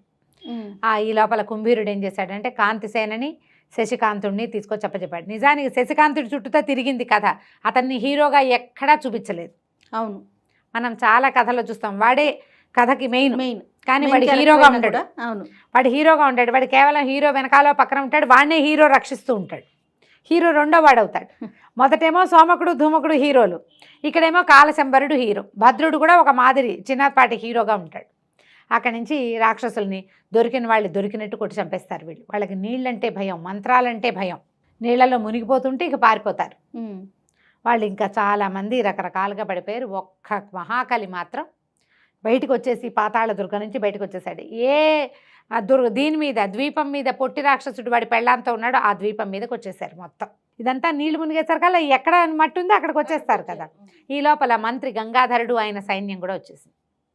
మొత్తం అంతా ఓ చోటకి చేరారనమాట. ఈ మహాకాళి ఏం చేశాడంటే ఏనుగు ఎక్కేసి ఒక గుహలోకి పారిపోయాడు. రెండో గుహలోకి పారిపోయిన రాక్షసులందరినీ కొట్టి చంపేశారు వీళ్ళు. అదంటే అక్కడ నిలబడి పిలిచారు, నువ్వు ధర్మయుద్ధం చేద్దాం రా, నువ్వు దాక్కున్నావు, నువ్వు ఒక్కడవే మిగిలావు, నీ కేతు వంశం మొత్తం పోయింది, రాహు వంశం వాళ్ళకి ఈ రాజ్యాన్ని ఇచ్చేయడానికి ఇక్కడున్న మొత్తం ప్రాంతాల వాళ్ళంతా ఒప్పుకున్నారు. దానికి ఎవరు ఒప్పుకోవాలి? ఆటవికులు ఒప్పుకోవాలి. ఆ ప్రాంతానికి పాలకులు వాళ్ళు. ఈ మొత్తం ప్రదేశం అంతా కుంతల రాజ్యం కింద ఉంది. అవును, వాళ్ళ కదంబ రాజ్యం నుంచి అమ్మాయిని తీసుకొచ్చాడు, కుంతల రాజ్యం నుంచి అబ్బాయిని తీసుకొచ్చారు. ఇదంతా వాళ్ళది, వాళ్ళు ఒప్పేసుకున్నారు.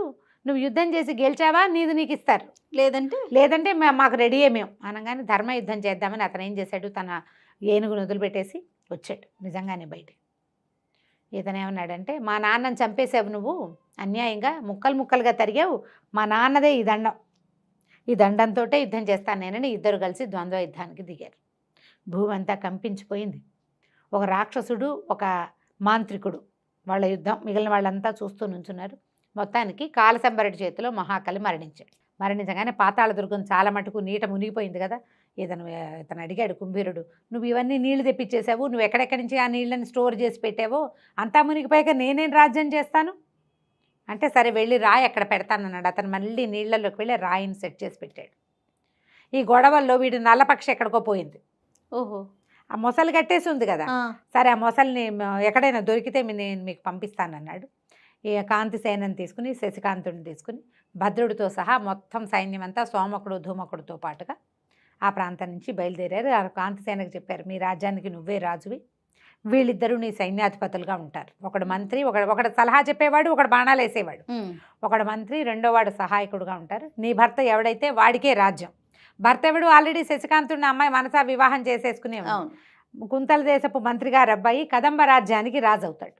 ఓహో, ఎవరి దారిన వాళ్ళు ఇళ్ళకి వెళ్ళిపోయారు. ఈ వీరూపుడు వీళ్ళు ఏం చేశారు, ఈ అమ్మాయితో పాటు తిరుగుతోంది భామాసింగి. ఆ భామాసింగి చెప్పాడనమాట ఈ కుంభీరుడు, వీది మహాకలి రాజుతో పాటు ఉండి రాక్షసుడితో పాటు ఈ రాజ్యానికి రాణి కావచ్చని ఆశ పెట్టుకుని ఉంది, దీన్ని జాగ్రత్తగా కంట్రోల్ చేసుకో, ఇది సరైంది కాదు అని చెప్పి ఆ అమ్మాయిని పుళిందుడికి అప్పచెప్పాడు. వీరూపుడికి పుళిందుడి మీద కూడా ఆధిపత్యం ఇచ్చారు. అతను ఇదంతా హెల్ప్ చేశాడు కాబట్టి పొట్టి రాక్షసుడు తన దారిని తను భార్యతో పాటు వెళ్ళిపోయాడు. ఎవరి దారిని వాళ్ళు సర్దుకున్నారు. కుంభీరుడు పాతాళ దుర్గానికి రాజయ్యాడు. కానీ ఈసారి ఇలాంటి రాక్షస వ్యవహారాలు ఏమీ చేయలే. అతని గ్రూపు చిన్నది, మీతో స్నేహంగా ఉంటానని వాళ్ళకి ప్రామిస్ చేశాడు. ఎవరి దారిని వాళ్ళు వెళ్ళిపోయారు. కథ కంచికి మనం ఇంటికి. Super super. ఎంత మంచి ఫైటింగ్ ఉన్న సిరీస్ రమ్మగారు. అన్ని యుద్ధాలే. ఎవరో ఎవరితోట ఎప్పుడో ఎక్కడో చోట పోట్లాడుకుంటూనే ఉంటారు, కొట్టుకుంటూనే ఉంటారు. అంతే. పుస్తకం కనుక దొరికి, కథ దొరికితే నిదానంగా చదివితే ఎంత బాగుంటుందో. రైట్. నమస్తే. నమస్తే.